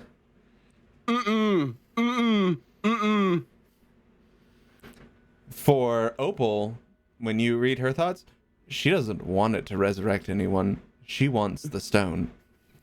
Such a good centerpiece, honestly. If Look at how you it makes light, colorful. if you go to focus on Arthur and Malik, you can't see into their thoughts at the moment. Oh, then I want Malik to roll a fucking wisdom saving throw against me. And he's baned. That's a D4 off of that. I'm reading that fucker's mind. 1 second. Before you say the results, I need to check something. Hope, with your passive perception, you look down at the arm you've grabbed onto, and you look down at How's hand. He has a very interesting looking ring on. This ring has a small, almost looks like a brain that sits on top of it. What a prick. As you try to get into his thoughts, Amiir, nothing comes through. Silvery barbs. Question. Answer. Do I know what this ring is? You could roll an Arcana. Given the neighbors that we had in the Underdark, is what I'm thinking. That is a 15. Wait. No, it's not a 15. Guidance. Guidance yourself. It's an 18. You have heard tales of rings like this, and you're pretty sure you know what it is. With an 18, you believe this to be a ring of mind shielding.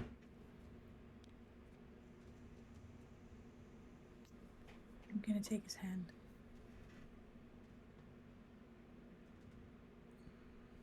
And I would like to use sleight of hand. Okay. Yes! I'm saving myself. Wait. Okay. Yeah. He's gonna roll for a perception. I'm gonna use Minus a an D4. inspiration. He's got Bane. -4, and if he succeeds, I will silvery barbs him. I am going to use 2 inspiration because I rolled the same thing twice, and that is just heartbreaking. That's much better. There we go. All right, and minus a D4, you say? No, you know what? Fuck you, Drew. I'm using all 10 of my inspo.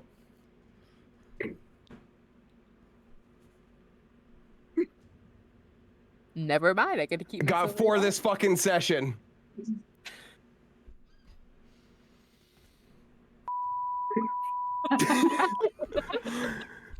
For the audience who doesn't know this, Joel, Drawing would you- doodles after would you pays like to off, explain kids. what Draw happened? stuff for your DM. Okay.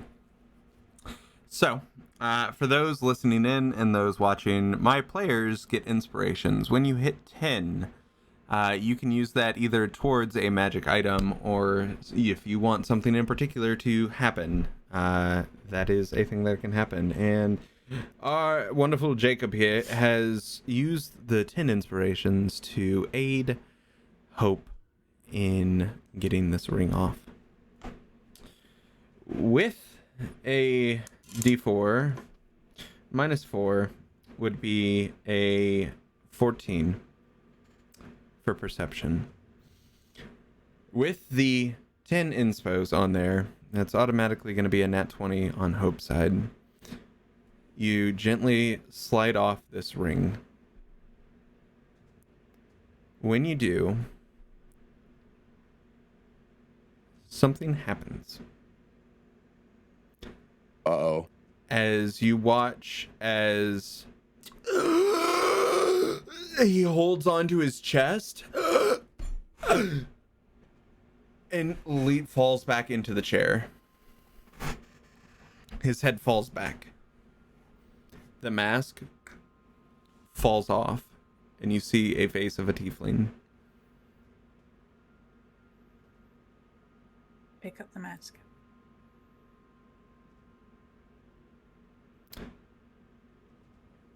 This auction is on hold for the moment. The stone itself is placed immediately into the locked chest. Arthur looks over immediately to you, Hope. What just happened? What just happened? I don't know. Amir's gonna get up and walk over.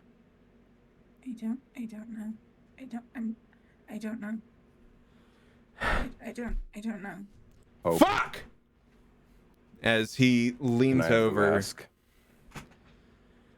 and he's looking over this. He's attempting to do a medicine check. I'm gonna step back, just a little bit away from him. I'm gonna turn to Amiir, and that little sad crying face, completely gone, as I hand you the mask and the ring. Do we still have a telepathic link going right now? Mir, Yeah. is this someone we want to live or not? I don't know about the tiefling, but I'm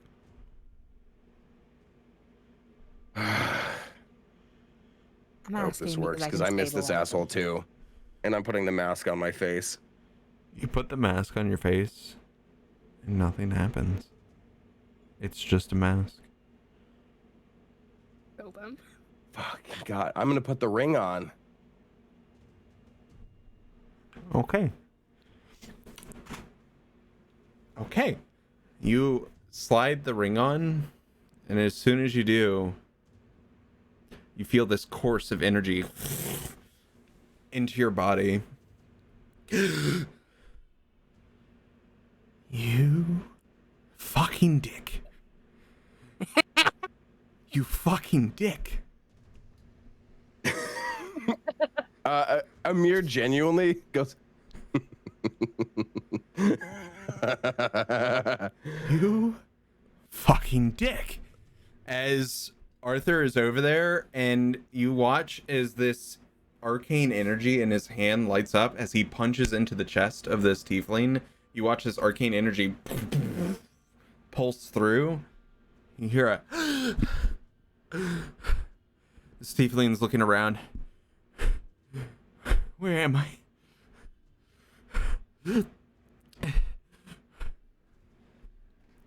Immediately, Arthur's eyes are locking onto you, Hope. What have you done?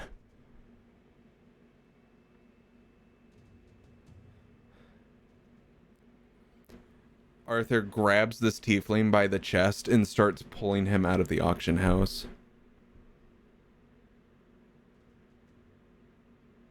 Who's your friends, Malik? I'll put the ring back on, but you've got a lot of explaining to do really quickly. God damn it. I need you to get somewhere private. How private? And this is mentally too. Yeah. Yeah. Private. As you roll an insight real quick. Yeah, sure. Basically Amir's asking, like, do we go out in the hallway or am I asking to use the coin? My insight's not great. Oh, now you want to roll okay D&D Beyond? Yeah, that's fine. Sure. Why not? Why not? Just roll that and then yeah, with a +0 that's an 18. I guess +1 cuz I'm blessed. Amen. I'm blessed. Oh man. You get the sense that you know there are listening ears, even psychically, currently. And that is where we're going to take a quick break. We'll be back in 5 minutes.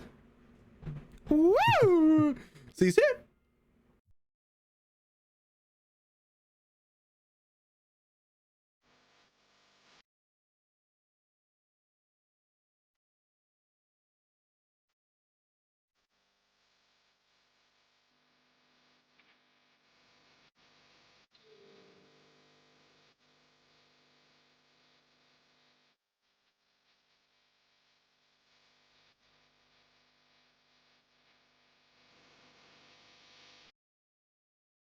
And we are Let's see. live. We're back. We all did what we had to do. And that was crazy. That was a crazy auction so far. So far, Opal has won almost everything at this auction. I'm cheering Opal on.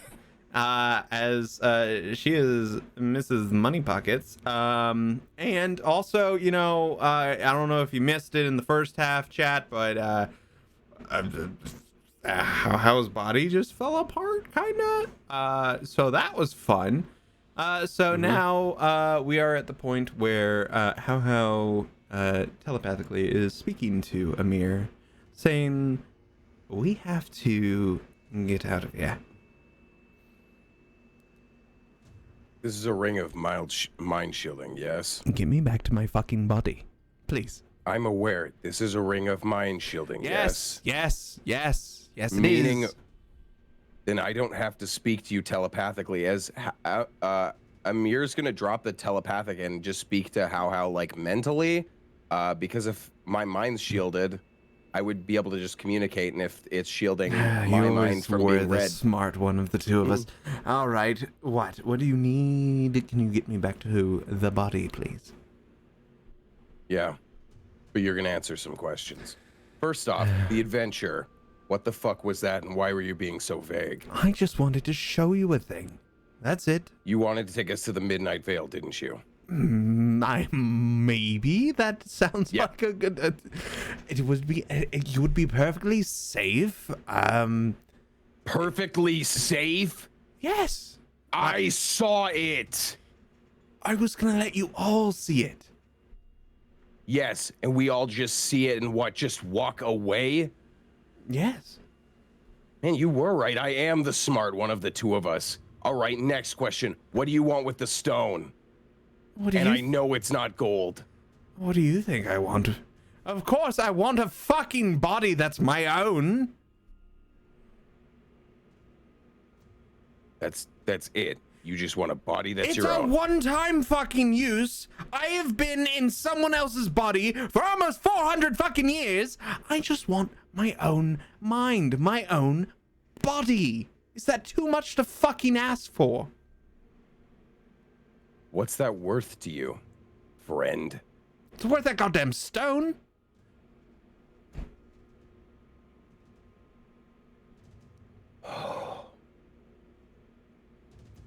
There is a person with us that owes a very great debt for that stone because they want to bring back a loved one.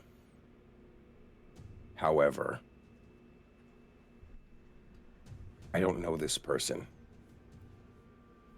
And as much as I hate to know, no, rather hate to admit this, you being here for 300 years means you have a lot more at your disposal than I do. Meaning I need you.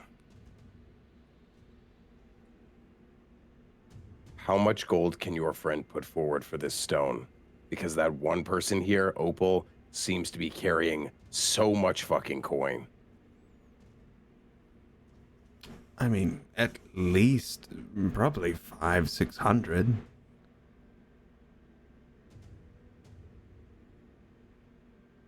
And maybe we could just convince the old bat not to buy it. You know, a little nudge here, nudge there, tell her to fuck off, you know. We could do it. Do you recognize the person in the bronze mask who also seems to want the stone? Yes, that there is one of those Sanguis Sanctorum fucks. I don't know. The vampires that hate other vampires. I don't. Great. Not only am I 300 years behind you, you use words like Sanguis Sanctorum casually in fucking conversation. Time travel, it's a crazy thing. Ooh, you feel these like incorporeal hands. Amiir unintentionally does that and goes, "Stop it."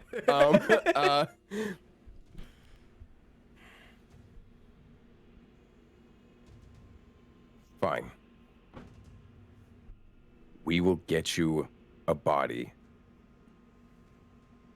But this comes with some conditions. Name them.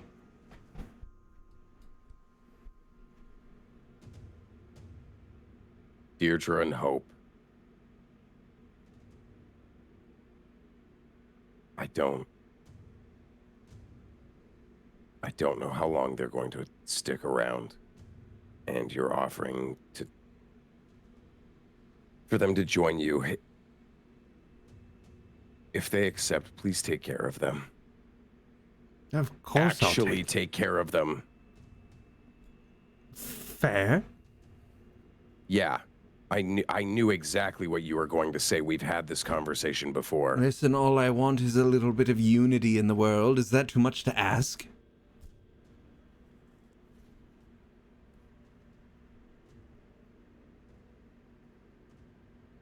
When you say unity, are you saying unity like holding hands?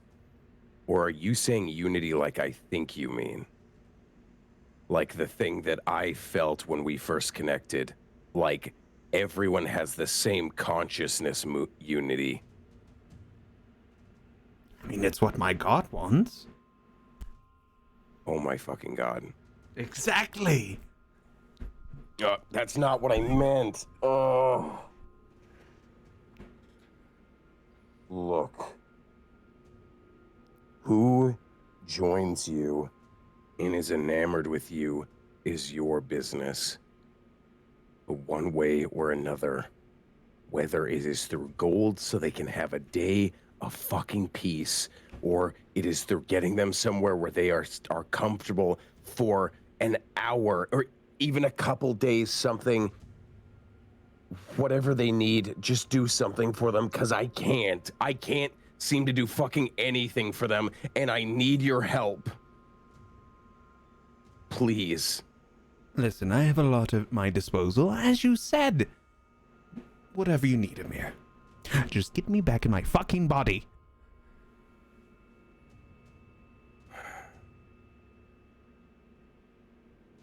Amir's gonna walk over to the tiefling. As Arthur's dragging him away.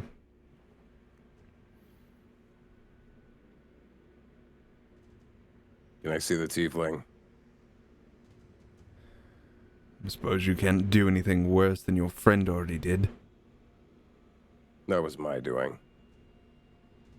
Well, I have the pleasure of thanking you, I suppose. Has Malik ever mentioned someone named Amiir? Yes. Nice to meet you. My name's Amiir. I'm gonna put the ring on the tiefling's finger. Put the ring on. Tiefling looks down at it. No. And is actively trying to pull it back off. I'm so sorry. And Amir's going to... Oh, God. How healthy does this individual look? Not... roll a medicine.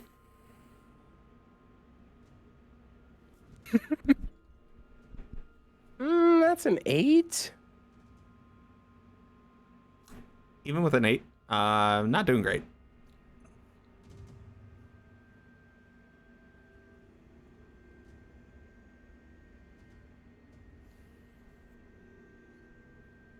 Yes, Hope? I'll say. Oh, sorry. On my screen, your hand was outside of the visual range because I'm not looking up at the Discord. Sorry. Sorry, my bad. Have I caught any of that? I realize quite a lot of it is telepathic, but like in terms of what you are now about to try and do, have I caught I'm gonna say no, because you turned off the telepathy just to speak through the ring, correct? I mean, yes, but Hope would see the ring going on, and Arthur's holding the tiefling, and I'm assuming Arthur knows it's about to come next. Amiir is behind the tiefling and has them held like this. Cool. I'm gonna shoot off a guiding bolt. Who you hit? Third At, level. at who? Third level guiding bolt at the tiefling. Roll to hit. Ooh, I don't think that's gonna hit. That's an 11.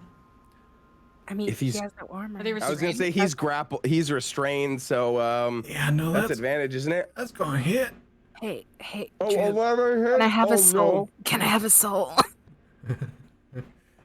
It's gonna go into the ring. That's It the is gonna go Well, into the that's ring. can I interfere and grab it before it goes into the ring? Because then it's just a free body. I'm gonna have you roll a dexterity to get over to it in enough time. Great. Because technically, Amiir, Arthur, and this tiefling are towards the back of the auction house, and you're in the middle of it. So you're about 30 feet away. I mean, can I just cast Misty Step? You could do that. You could do that. You could do that. I feel like that's Invenium worth that. Veal. You said 30 feet. I did say that. I just want a soul, pretty please. So, okay, we're gonna do this in time. Arthur's holding this. Amir's holding the tiefling, ready to just murder. You see this guiding bolt, as you also see this warforged just in front. The guiding bolt hits. You hear the how are you collecting the soul? Are you using a supplied item? Yes. Okay. A supplied them? A supplied item? You pull out I of pull your out. pouch a soul coin. I would like to pull out. Huh? A soul coin. Yes. A what? A soul coin. As you do, you flick the back and hit the ball skull on the head as it lets out this ring like a tuning fork. And as it does, you just see this into it. The eyes on the skull on the back of the soul coin light up red for a moment and then seal back up. You have collected the soul. As you do, the ring slides on. You immediately you feel at your side. Do you still have the mask with you? Yeah, I do, and I'm assuming I'm putting it on the Immediately. Yeah. Immediately you also feel Malik's hand back on the thing. You hear it. So sorry, everyone. So sorry about that. Oh, my old achy heart. Sorry, we can continue the auction now. He says, all right, I owe you. As he walks back to the front, Arthur just gives you this look with a smirk on his face as he follows Haha back up. I think Amiir is standing this like taller than he has like in the entire campaign. Just hearing the fact that like how genuinely saying or Malik rather saying he owes him one. Amiir mouths to himself, I fucking won. Anyway. So Malik's deception at my old achy heart was a nat 20. Of course it was. Why wouldn't it be? So yeah, good old so hold on, let's see. So that was a 38 on deception. So let's go. As everybody in the auction kind of sits down, Dierdre, this whole time Hope's been looking back at you and said, "Oh, this is quite exciting. Nothing like this has ever happened at the auction before." Maybe that stone is bad luck. Except for that one time, the guy tried to steal the stone off the front, and it erupted into chaos. It was lovely, though. It was so fun to watch. Are you not bidding today? Yes, Hope. I was gonna wait till that conversation was done. No, I don't think I am. Very well, more for me. As she kind of like sits back in her seat, she has her little placard at the ready. Are the doors still closed? Yes. Or did they get opened during the whole... They were about to open before this whole kerfuffle happened. Okay. If you can call it that. Is Amiir headed back to his seat? I believe so. Yeah, Amiir is... I think Amir's like standing up and he's like, nice. Turns around and I think based on like seeing everybody's general reactions to him thus far, is gonna just like walk on the outskirts and go sit down. I will walk up to where you're sat and I will hand you something, and then I'm going to go and sit at the back, the very back by the wall. In your hand is the Tear of Rico. Which one, Hope? Oh, Hope's Tear of Rico. You would know the difference. Oh yeah, no, I know, but that's why I clarified, because I was like, if that during the chaos you're just like strutting on by, yummy candy. It's mine now. I'm good. I'm not that good. I turned into a cat to get this. Meow. A cat beggar. No. It's Hope's.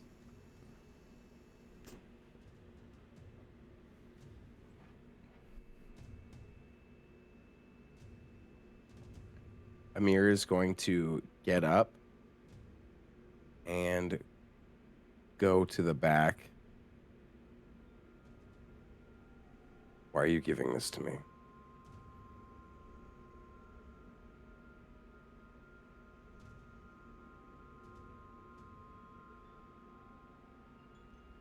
No response. We resume the auction then. The auction has started. We were last at 400,000 gold pieces for Arthur. Can I get 450,000 gold pieces? You immediately see Opal. Yes, please. As she puts down her hand, he's like, 400,000, 410,000. Yeah, we know numbers here. We're an auction house. God damn it. Numbers are hard, guys. Numbers are hard. Numbers are super hard. And this continues on for a moment as the bids keep going up. And it seems the three players, the vampire in the back has stopped. Doesn't have that sort of money. However, now it seems to be in a bidding war between Arthur, Opal, and Malik. These numbers. I whispered to Dierdre.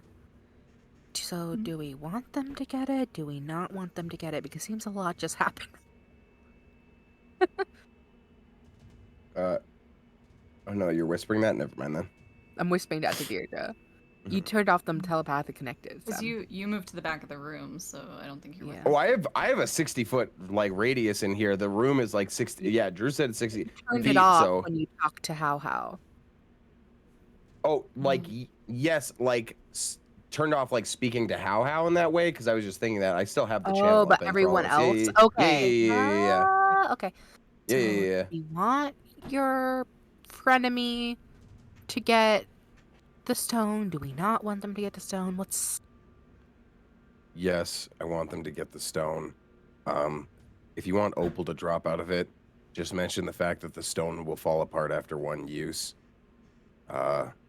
Because it seems she's interested in the decadence and the... Oh, I was just gonna say it's bad luck. Look how the poor guy almost fell and had a heart attack when he started bidding for it. Makes sense. It's worth it. It's as you're leaning over and saying this, Lunara leans up behind you and says, I don't care what happens. I just gave my soul away for the stone, so we need to figure out who's getting it because I need it.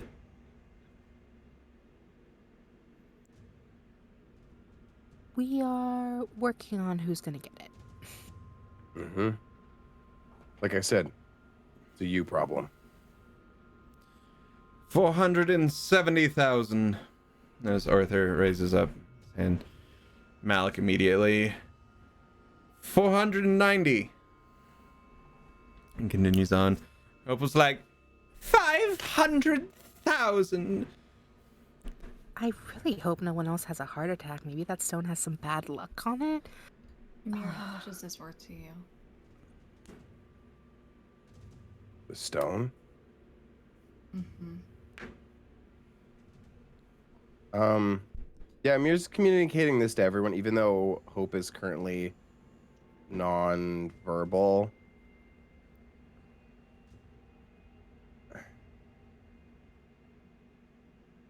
I know what it's like to be trapped in a body that isn't yours. And I know what it's like to want something of your own. How is going by Malik now. And Malik wants their own body. So it is worth a lot. And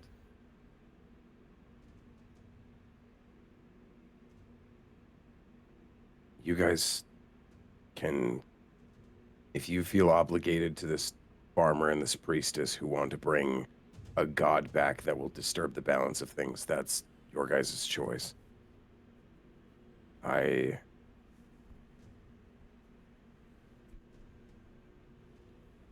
If Malik gets a body, Malik will be able to help each of you. I don't know what that all means fully, but You want them whole again? yeah. They've already survived this long without me, so they might as well get the thing they've wanted since we were connected. I'm just gonna like lean forward to Opal and be like, no, I've been like looking at that from this far away, and I think there's a few cracks in it already.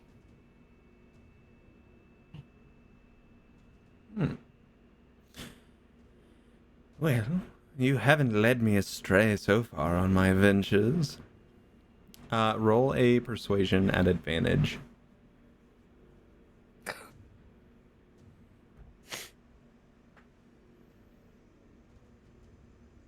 That is a natural 20, so that's a 31.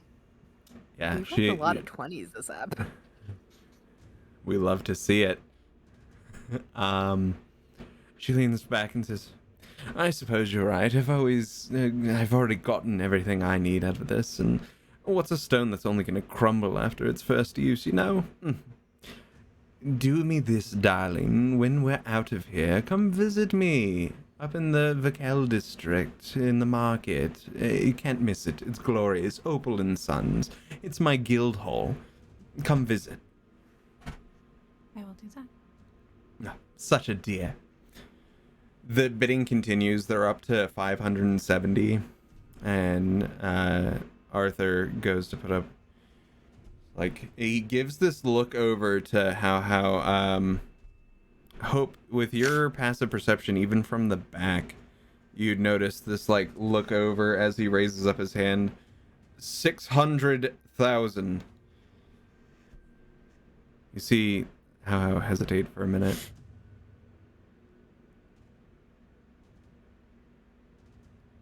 These two look at each other for a moment, almost in like this test of will of who's gonna outbid the other. It's almost like a game of poker, trying to see who's bluffing. They seem to know each other pretty well, but maybe they don't know what each other's gonna use the stone for. And Malik lifts up his sign.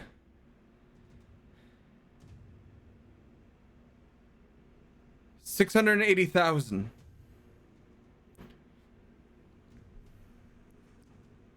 See Arthur sit there for a moment, recline back into the chair for a moment, now lifting the paddle back up. You hear the auctioneer, 680,000, 680,000. Can we get 690, 690?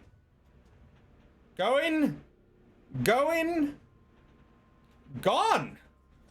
Sold to Sir Malik. You see Arthur looks over to Malik, sets his hand on his shoulder, and then walks over to the portal on the northwest side and steps through.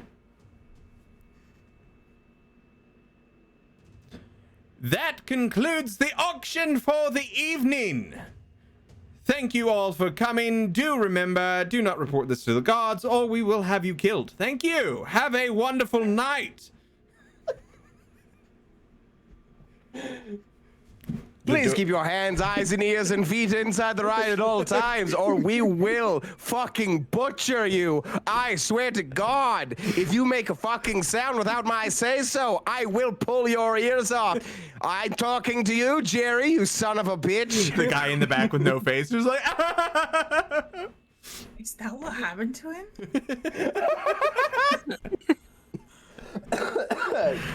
He talked about Fight Club. the doors open to the south as you see people getting up for their chairs. Some people looking a little bit sad, a little disgruntled. Couple pissed off looks over at Opal. Apparently this is a common thing for Opal to do. And people start making their way out. And as they do, Opal comes back to you, Dierdre, and says, "My darling, I never got your name." You didn't. What might I call you? You can call me...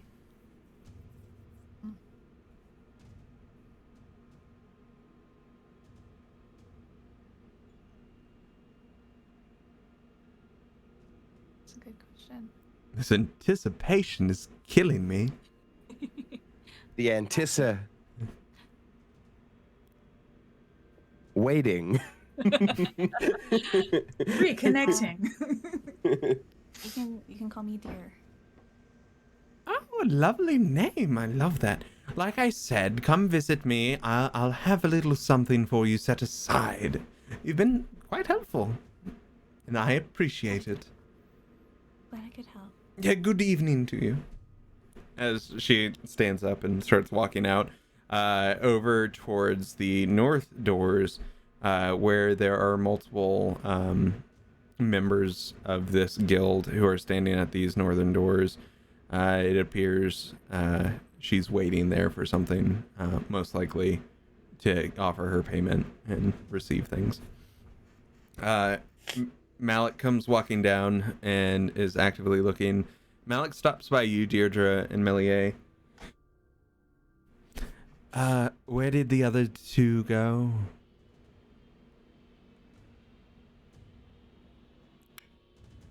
Thank you kindly. As he starts meandering and making his way over to Amiir and Hope. I tell Amiir, incoming. While he's walking, Amir's going to hold out his hand and it's gonna glow like the spell Encode Thoughts to Hope. And 5 seconds, please.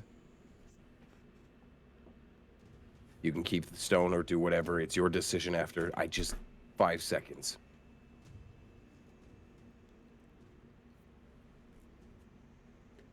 Puts a hand up. As Amiir and Hope connect hands. DM, is it okay if I paint a word picture, being a fellow DM, of what I'm projecting here? Oh, yeah. So there's a brief moment where Garth, holding Amir's notebook, stands in front of Hope, holding an inky thread of a memory, and is speaking, and essentially uses the words like, "Do you want to see what exactly he thinks of you?" And as that is turned away, broken apart, that vitriol that rises in Garth, the view zooms into that memory, and Hope is subjected to what Amir's spellbook and notebooks look like, which are meticulously noted and jotted things that are the equivalent of research notes about flumps, about hive minds, about empath beings, There's also the same level of notes about like Dierdre and beings that are suspect to not be from here. I'm an elf. Regular elves. These like lab-esque notes are disconnected and frantic, almost like someone doing a case study on these two individuals. And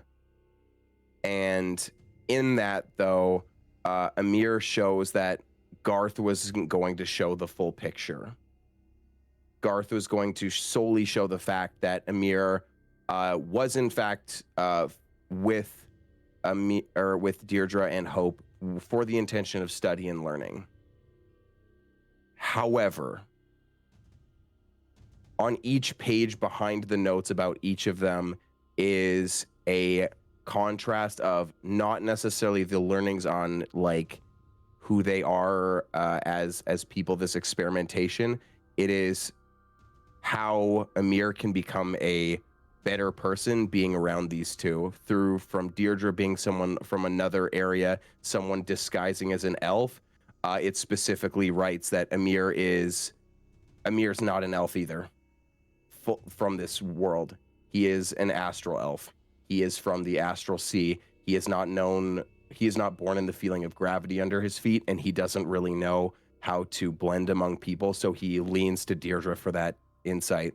And specifically for Hope, there is intensive level notes of Amiir knowing that he is a hive mind, could not fathom the idea of continuing on like that. And when he initially met Hope, he was trying to find some way of separating himself from the equation and leaving How alone in the body. And when learning that Hope was a living hive mind, something that was able to be a unified being, but also something that is empathetic, learning quickly, kind, and able to manage themselves even if they get overwhelmed, Amiir wanted to learn that so bad. Amir's notes and research are not because he wants to study and pick apart Hope. As a hive mind, all of his notes are solely because his head is constantly cluttered and he doesn't know how to sort his own thoughts. And he sees Hope do that naturally, and he sees Hope do that with so much promise that the name of the experiment is The Hope in the Underdark. And as this vision of all the notes concludes, as I'm assuming how is walking through, Amiir just says out loud,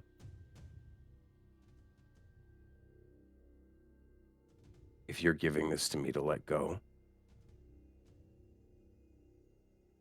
I've been greedy enough by trying to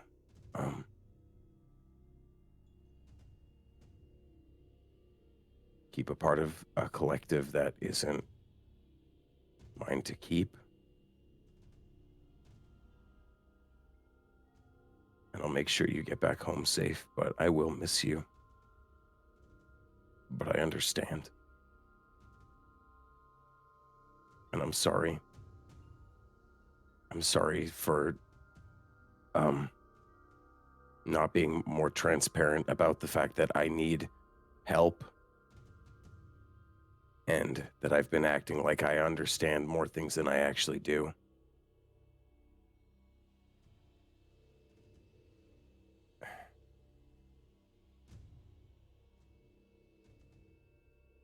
Yeah. I don't know what else to say. I think seeing Malik approaching, being aware that what they really want to say is going to take more time. Hope is going to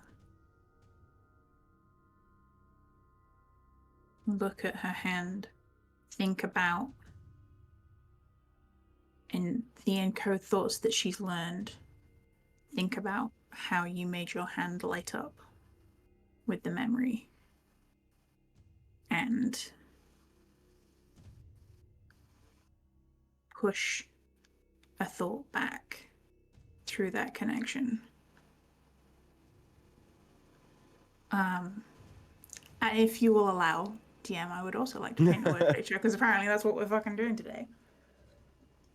Word pictures. I like it. You're sitting there. You know You what? There you go. see- That's for both of you. Oh! Oh god, oh no, please. Also, before you start, thanks, Nerdy Drunken Monkey Goblin. Wonderful name. Thanks for following. Thank you, friend. You see, not a memory, but an imagined situation. Hope kind of stood at a crossroads, both leading to darkness. Behind her, you can see Amiir, you can see Dierdre, you can see Meliae. And they all have torches, and Hope doesn't. And then Amir's torch vanishes, and Amiir vanishes. And there is a notable element of confusion in the group as to which way to go. And Hope pulls out a coin, and on one side it's Amir's head, and on the other side it's How's head. And she flips the coin up in the air, and it spins, and it lands on the back of her hand, and it's Amir's head up. And she starts walking forward, and you begin to hear her words get better. You begin to hear more sentences, better grasping of language, trying to be understood, trying to be Amiir. And then you see 3 bodies on the ground. 3 bodies that we've seen today. And she looks at the coin, and it's How's head. And you see Miguel, the memory of Miguel saying that it was appropriate that her name was Hope. And you see behind her Adorn, the very epitome of hope. And you see the sun crack. And as that fades away and Malik is walking over, Hope is crying, and she just looks at you and says, "Now you understand." And she lets go of your hand so that you can... Before Amiir turns around, Amiir just says, "Consent." Always.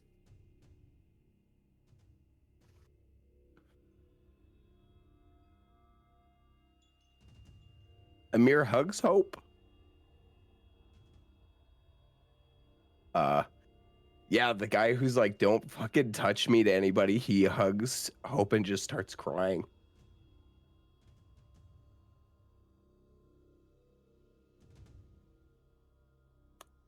And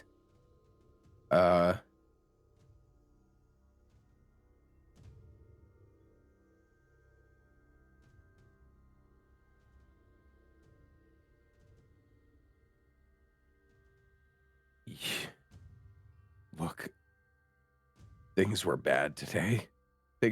Today was not a good day. Today was not a straightforward day. But that doesn't mean the sun isn't going to rise whole tomorrow. One bad sunrise doesn't mean that the next day is going to be worse. It might be brighter.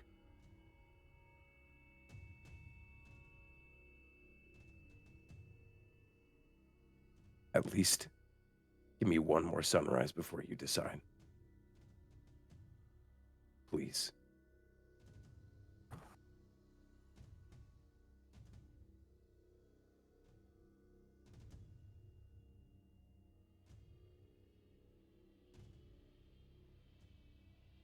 She hugs him back.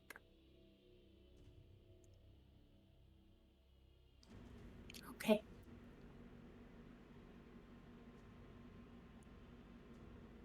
As Malik is approaching, Amiir does like the, my makeup's ruined. And like, but yeah, Amiir puts the stone in Hope's hand and turns around. as you turn around, you see Malik approaching you, as well as Miguel. Miguel stands in front of Malik and pushes his hand out to his chest and says, I need that crystal. You don't understand how much I need that crystal. Malik just looks at him and says, as much as it pains me to say this, you just didn't have the money for it. As Miguel goes and pulls out a dagger to go attack Malik, Malik just looks at him and says, this is the wrong choice. Die. Miguel falls to the ground. Another soul coin, please.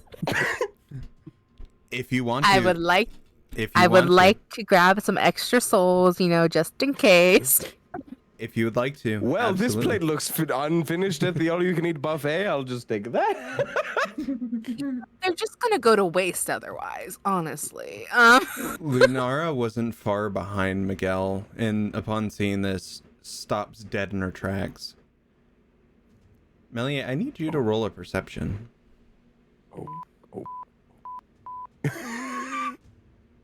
I'm here for it. Okay, please be a good roll, for fuck's sake. 18?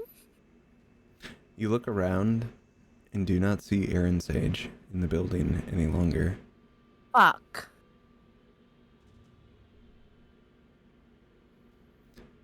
As Malik begins to walk over Miguel's body, over to Amiir and Hope.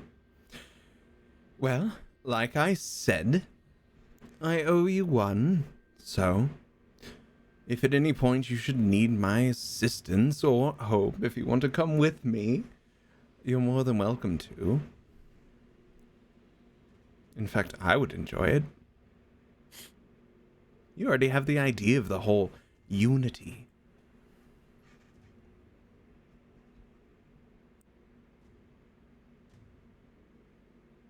You mean like a hive mind for everyone? For everyone. The whole world. All the planes. Everyone. Listen, all this, the war in the worlds, the famines, the everything terrible in the world. If we just all thought the same, we wouldn't have to worry about that. People would take care of each other, there wouldn't be any need for war, everyone would be under the same mind. You never saw flumps going to war, did you?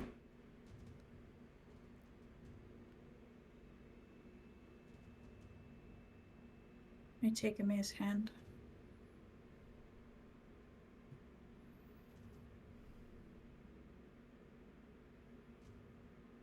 We'll call on that favor.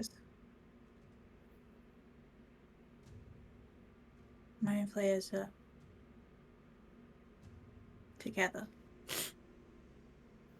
But it doesn't make it good.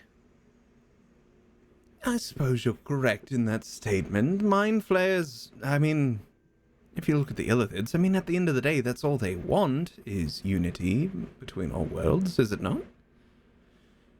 They just go about it in a slightly more barbaric way.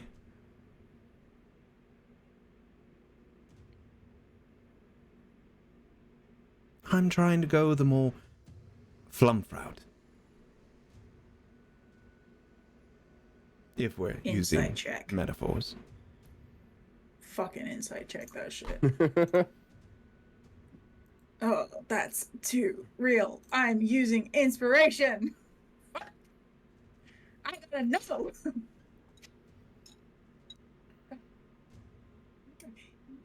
That is Better. An unnatural 20. Natural 20? No, unnatural. Unnatural.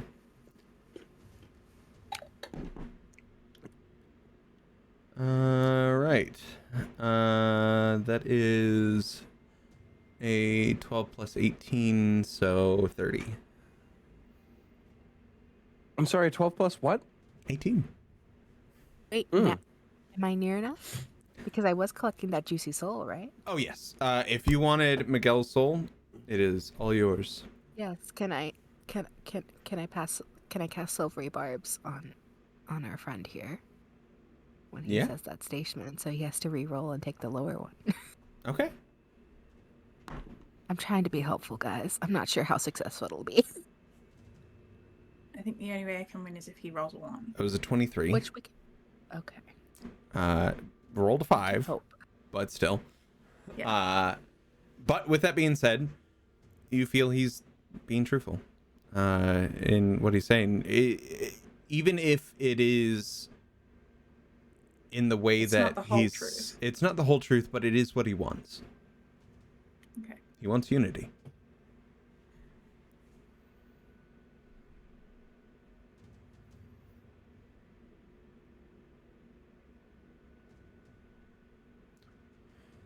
Or I can put it to you this way. I know I still owe a favor to Amiir here, but you lot never have to see me again.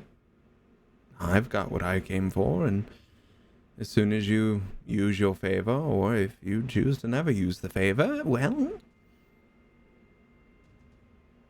so be it. Just know, Hope, there is always a spot open for you in my family.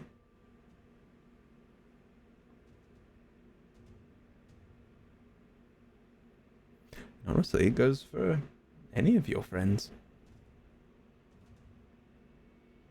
With all due respect, I'm good. No worries. Maybe sometime we'll meet your family, but for now we'll bank the favor. And I'm gonna pat him on the cheek. It's nice to know that you owe me one. He gives this little head nod. Well, if you don't mind, I need to go get my stone. By all means.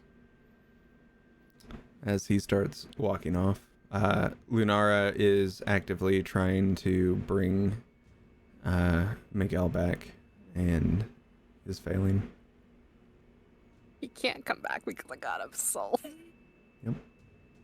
Oh, and she still thinks she's on the hook for the soul thing. Ooh, Amir's gonna look at Meliae, look at them, and Amir's gonna do the whole I'm looking the other way, I guess. And Amiir is going to get holding Hope's hand, and give a gentle can we walk? Do you want to stand here kind of thing? And try and okay, and then Amir's gonna go over to Dierdre.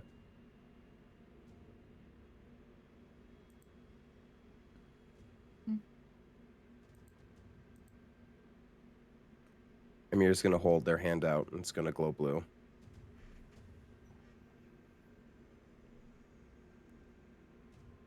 What? I want to show you something. Okay.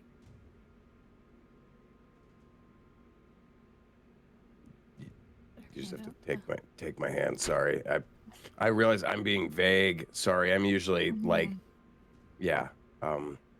This is a You're showing me your glowing hand, so you are. yeah. If you take my hand, I'm going to essentially let you into my mind. Everything I've been hiding up to this point, I want full transparency. That would be a change. I know.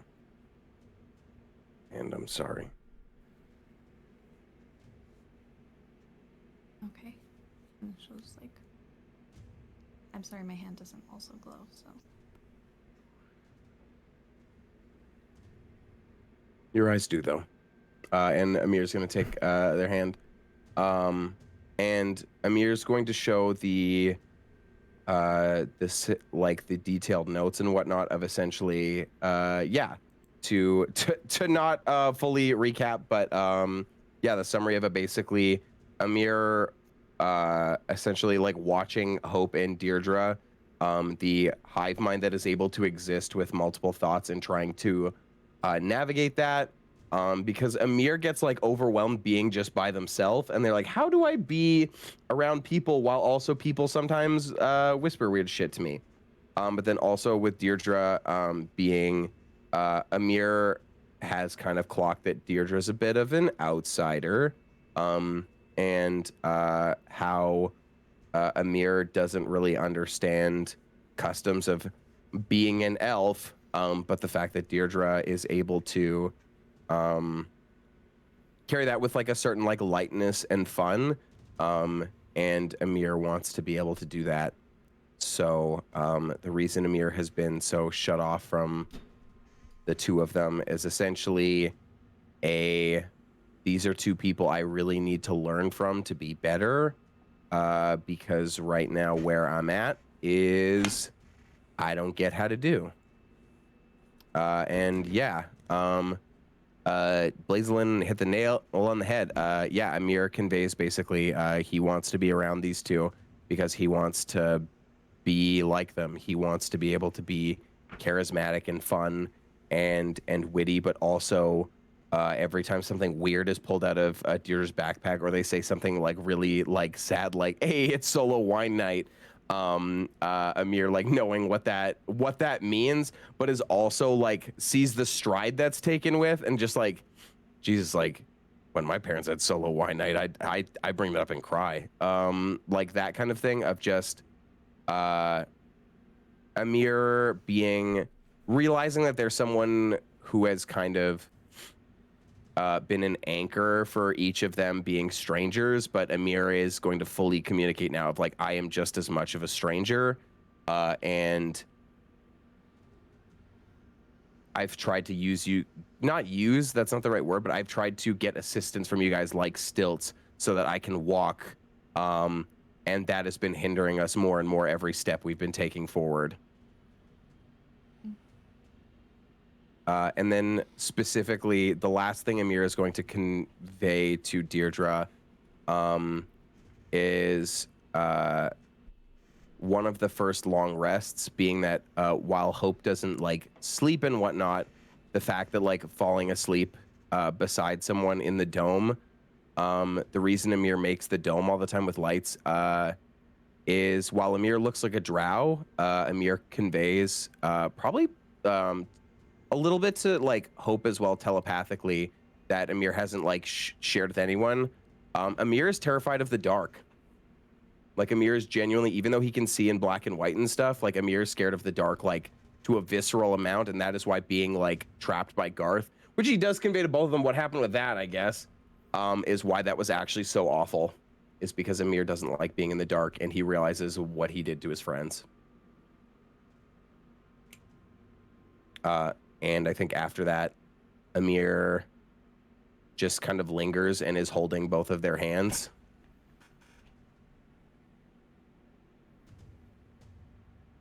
I'm sorry, my hands are sweaty.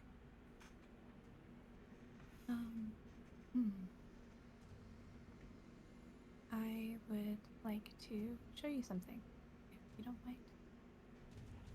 Do you want me to detect your thoughts, or you can use an illusion? No.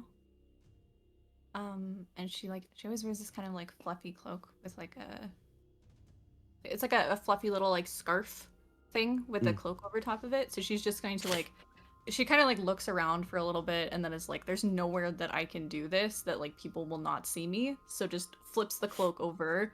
So like partially both of our heads, so we're all under like an umbrella. Yeah. And the golden sort of like gilded headband that she usually wears unfurls and shows like her little antennas as they come up completely. I know this isn't the appropriate response, but we're going full honesty now. Holy, you're a bug?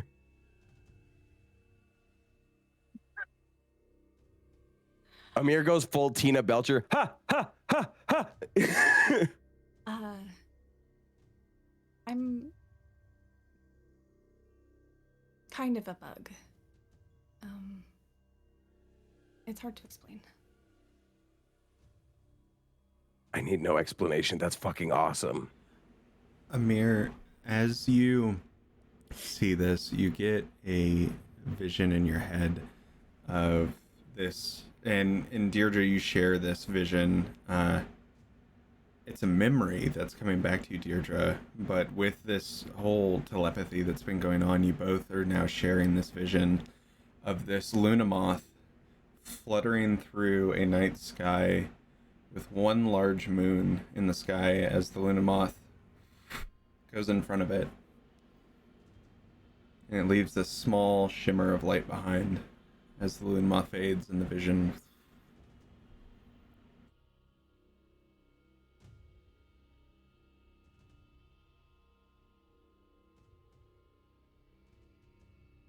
That was weird.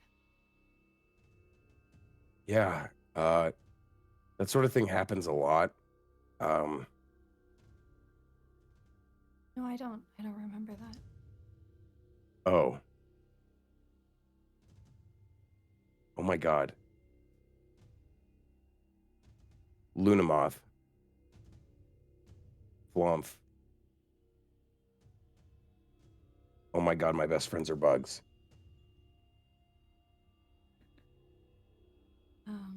Well, I'm not a bug anymore. Wait, what? You have the little frowny doodles, though. Amiir absolutely does this.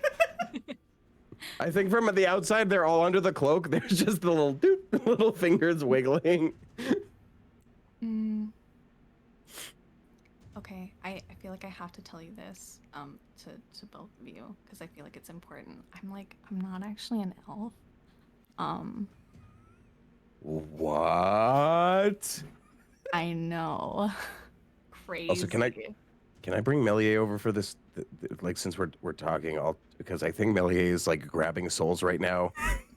Unless you want this just here. Just Now, as they're having this like- confirmation, I'm like trying to hunt down my other person. Like I'm fully like they're having a Meliae's in the moment. background, boom, boom. It's like the fucking hallway scene in Rogue One right now of just the lightsaber. Like, fully, like Yeah, Like- Amiir peeks out. Nope, Meliae's busy. Continue. Sorry, sorry guys, but that's where her mind is. amazing. Yeah, you're not an elf. What? Do you? Because you're a bug. Not a bug. Do you know like much about how fairies are born?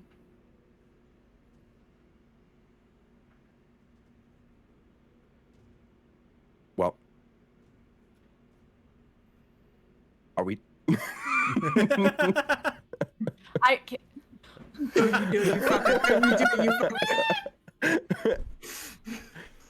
Well,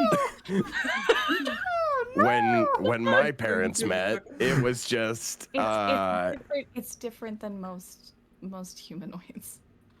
Oh, wait. So you mean like fairies, and not fairies?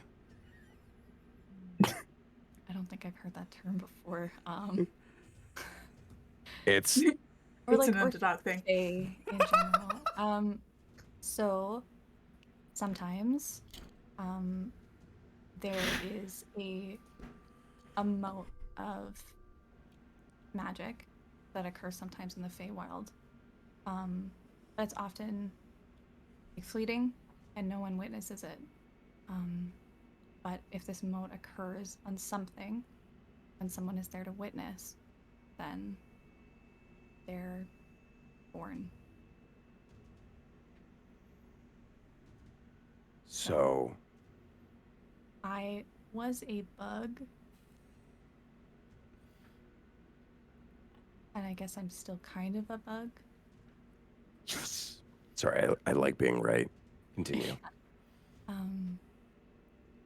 But I'm also Fey. Not an elf. Kind of cool to be a bug elf, though. But no. I'm going to call you a bug elf, unless you dislike that, but actively like, because yeah, I think that's rad. So, someone witnesses a mode of magic, and a fairy is born, I'm going to ask a follow-up question that may be insensitive. You have the fronds. Do you have wings, Dierdre?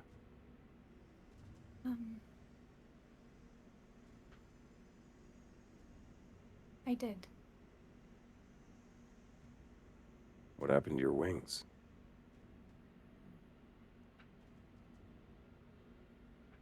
They're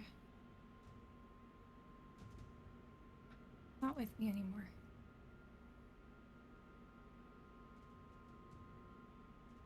Someone take them?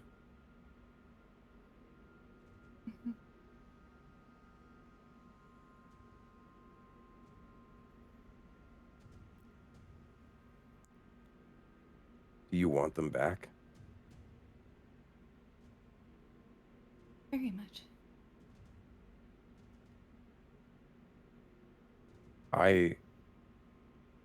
As shocking as the revelation that you're not an elf was, I collect bugs. And the one thing when I collect them for my spells, and he opens up his little pouch and all of his arcane bugs start fluttering, and underneath this little cozy spot, essentially they all start illuminating. The one thing I will never do is separate them from being whole. If they are meant to fly, they are meant to have wings. If someone stole your wings and you want them back, then our next course of action is making them give you your wings back. Or making them beg insufferably for death.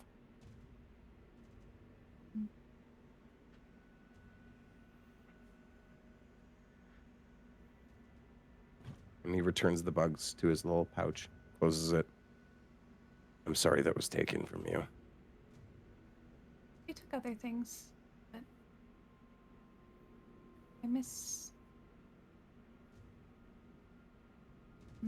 It's heavy here.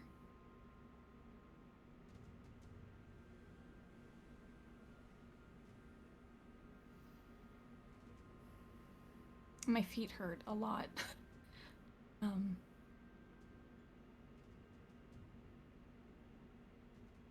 Well,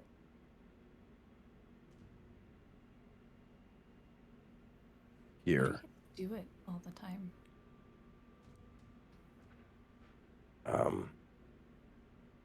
Practice. Amiir is going to turn around in front of Dierdre. Hop on my back. Rest your feet. Okay.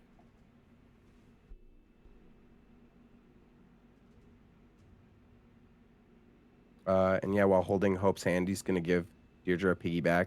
Cause I keep thinking that Amiir has like no strength, but he's got 11 strength, so he's like actually like he's cut. Right? Yeah. But yeah, he's gonna walk with them both. I think once Meliae is done doing whatever horrifying thing they're doing, we should take. You mentioned spa day. Can we spa day? Do we have money for spa day after you bought that platypus? Oh fuck! I bought the platypus. For me. Says off. Yeah, it's showing live. both. Hello. Refresh. Oh, now it says live. And now I see. Now I see us. All right, We're we're good. back. Sorry, the internet said no. We've cried too much tonight. Yeah, I don't. I have 48 gold pieces. So wait, it's 310 for the platypus, right? That's how much I bid for it. Mm-hmm. It's 100 a night at the fancy place, right? Yeah. Mm-hmm. Dierdre, can I borrow 3 gold pieces? You can have four whole gold pieces.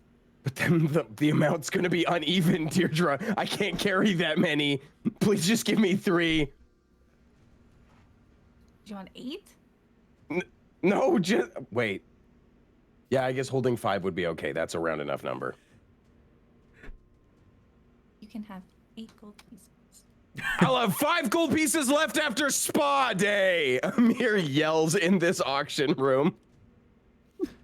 As you're all standing there and having this joyous moment, an individual walks up to you, Amiir.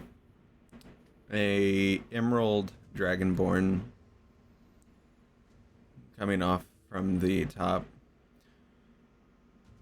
And in your mind you hear, "No, I could have use of someone of your talents."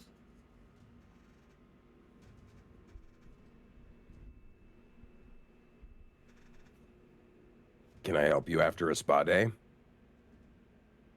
Sounds nice. What is your Warforged friend over there doing?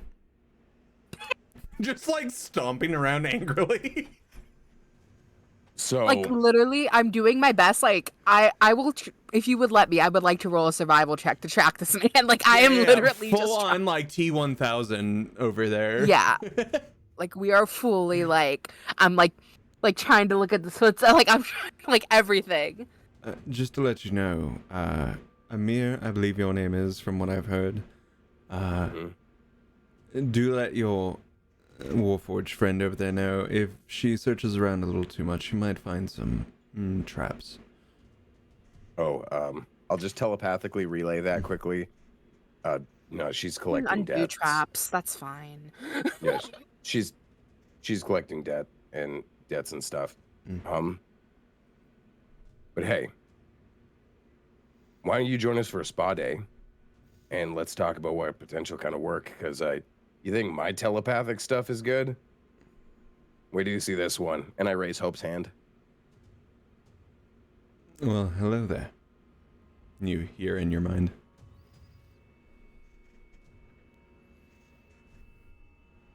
You get the telepathic equivalent of. An emoji appears. Ba-doop. Yeah. Just a little gif. Meliae, in your mind, you hear a voice as well, separate from what the others. You hear a, "What is it you're looking for?" Oh, is it my patron? Nope. Nope. I can answer that once I know who's speaking to me. I am the leader of this guild and all of the guilds across Darkus. What are you Oh, doing in then- my house? I was at the auction, and I think one of your underlings has some dues that need to be paid, and he decided to risk off. Was it the one with the blue hair? DM, it was, right? Mhm. Yes, it was. Honestly, with how much he supposedly made tonight, he should be able to cover it. How much did he owe? Let's see. The equivalent is 11,300. You see him. Paltry. He says, "Very well, I'll take care of him. Would you come here for a moment?" Where are you at? Telepathic, right? Yeah, telepathic. What WID? Where you at? What are you doing? What are you doing? You What are you doing? doing? I appear to be with your friends. What you talking about? Wonderful. Then yes, I should be able to. And as you make your I'll way go back. over, he reaches back into a pocket in his leather coat and pulls out a coin purse. A rather sizable coin purse. Sets it in your hand. And says, "I believe that'll pay for his misdoings for whatever he did, and I'll take care of the rest." Wonderful. I don't even pocket it. Like I open a compartment, like just in my body, and I'm just like, whoop. Very well. I assume you're going to the Celestial Crescendo Inn. Or are you going to the bathhouses? Which one is better? Here Social it is. security number ends with. But anyways, as he's saying, the ones under we're back. the Aaron Oh, we're back. district have magical qualities to the water, and if you're looking for decadence, I suppose that would be the Crescendo Inn. Well, I have decadent taste, but I'm broke as shit. So if you're looking to hire me, You've made me a lot we of should go to the money Crescendo. today. I suppose I could spot you all for a spa day. And your name is? I'm the gym master, and we'll leave it at that. I will see you there tomorrow. Sunrise, good for you. Sunrise sounds fantastic. Good. Very well. I have someone to go find. As he like turns off, and Hope, you feel this enormous psychic pressure in your head. It is overwhelming. And as he walks away, it diminishes out of your head. Hope you good?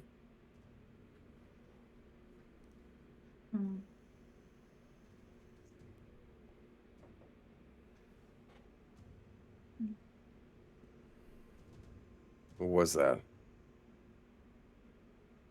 You need to pass it on telepathically.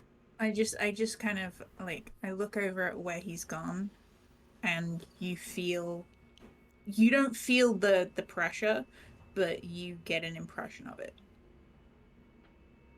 DM, can I roll a history? Yeah. Specifically about one thing. Yep. This psychic level energy. Mm-hmm. A, have I felt anything like it? Mm-hmm. And B, when I found Hope in the Underdark, does it remind me of her neighbors? Yeah, roll history. You were too calm when you said that. Can I roll a history? Yeah, Because they would be my neighbors. Sure. I'm debating. I got a single inspo. From chat. Can I So, do the you know help what? I already action used for 10. Amir? Oh, I was about to say if I can do the help action. Yeah. Can if I I'm take the allowed help to. action?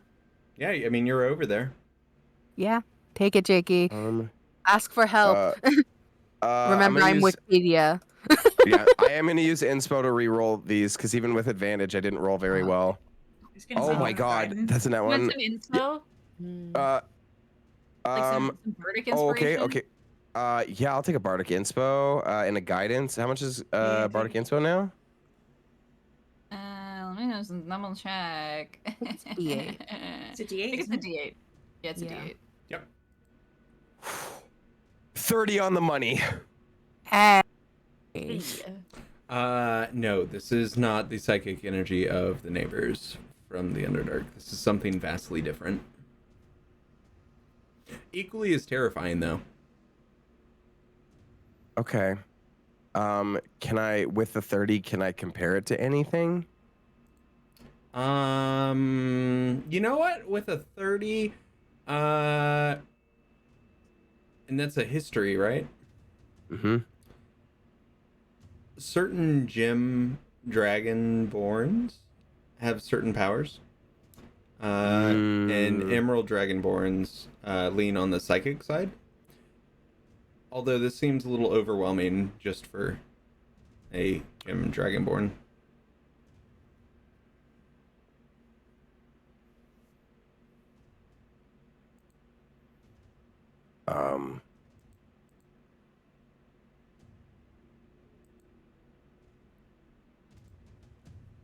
Let's start walking. Let's walk to the crescendo since we still have like a night.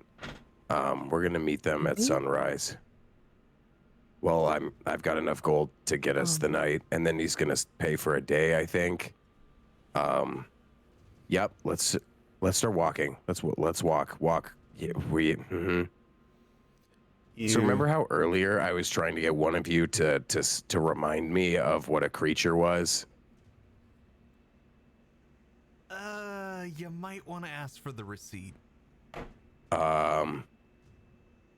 Yeah. I think we just got like a job offer from not a Dragonborn.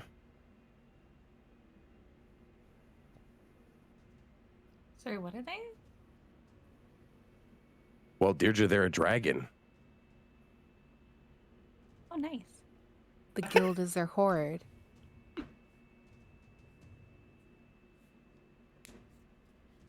That's so cool. And that is where we are going to end tonight. Thank you, everybody, for tuning in. Amazing RP for everybody. You know what? Fuck it. More inspiration for everybody. Everybody gets the inspos tonight. Woo! I'm 10 now. Yeah. For those of you who enjoy our Discord, make sure you go check it out because I believe there's going to be doodles up in just a little bit. And there's going to be doodles. You can always So looking chat with the cast, and we're in there all the time. So yeah, I guess that's not working anymore. Here, let me. It's fine. Could someone drop the invite in there before I raid to another channel? Also, I don't want to get doodles rid of our are up beautiful already. Boom. Get in the comments. Hey. I'm gonna be posting pictures of different NPCs from tonight in the NPC channel, so make sure to go check that out. And yeah, with that being said, go follow in that Discord, and it's been a blast. We are gonna raid over to the Legends of Avantris, and they're playing D&D 2. So with that being said, let me go ahead and click some buttons and start some raids. And we will see you in 2 weeks. We love you all. Goodbye.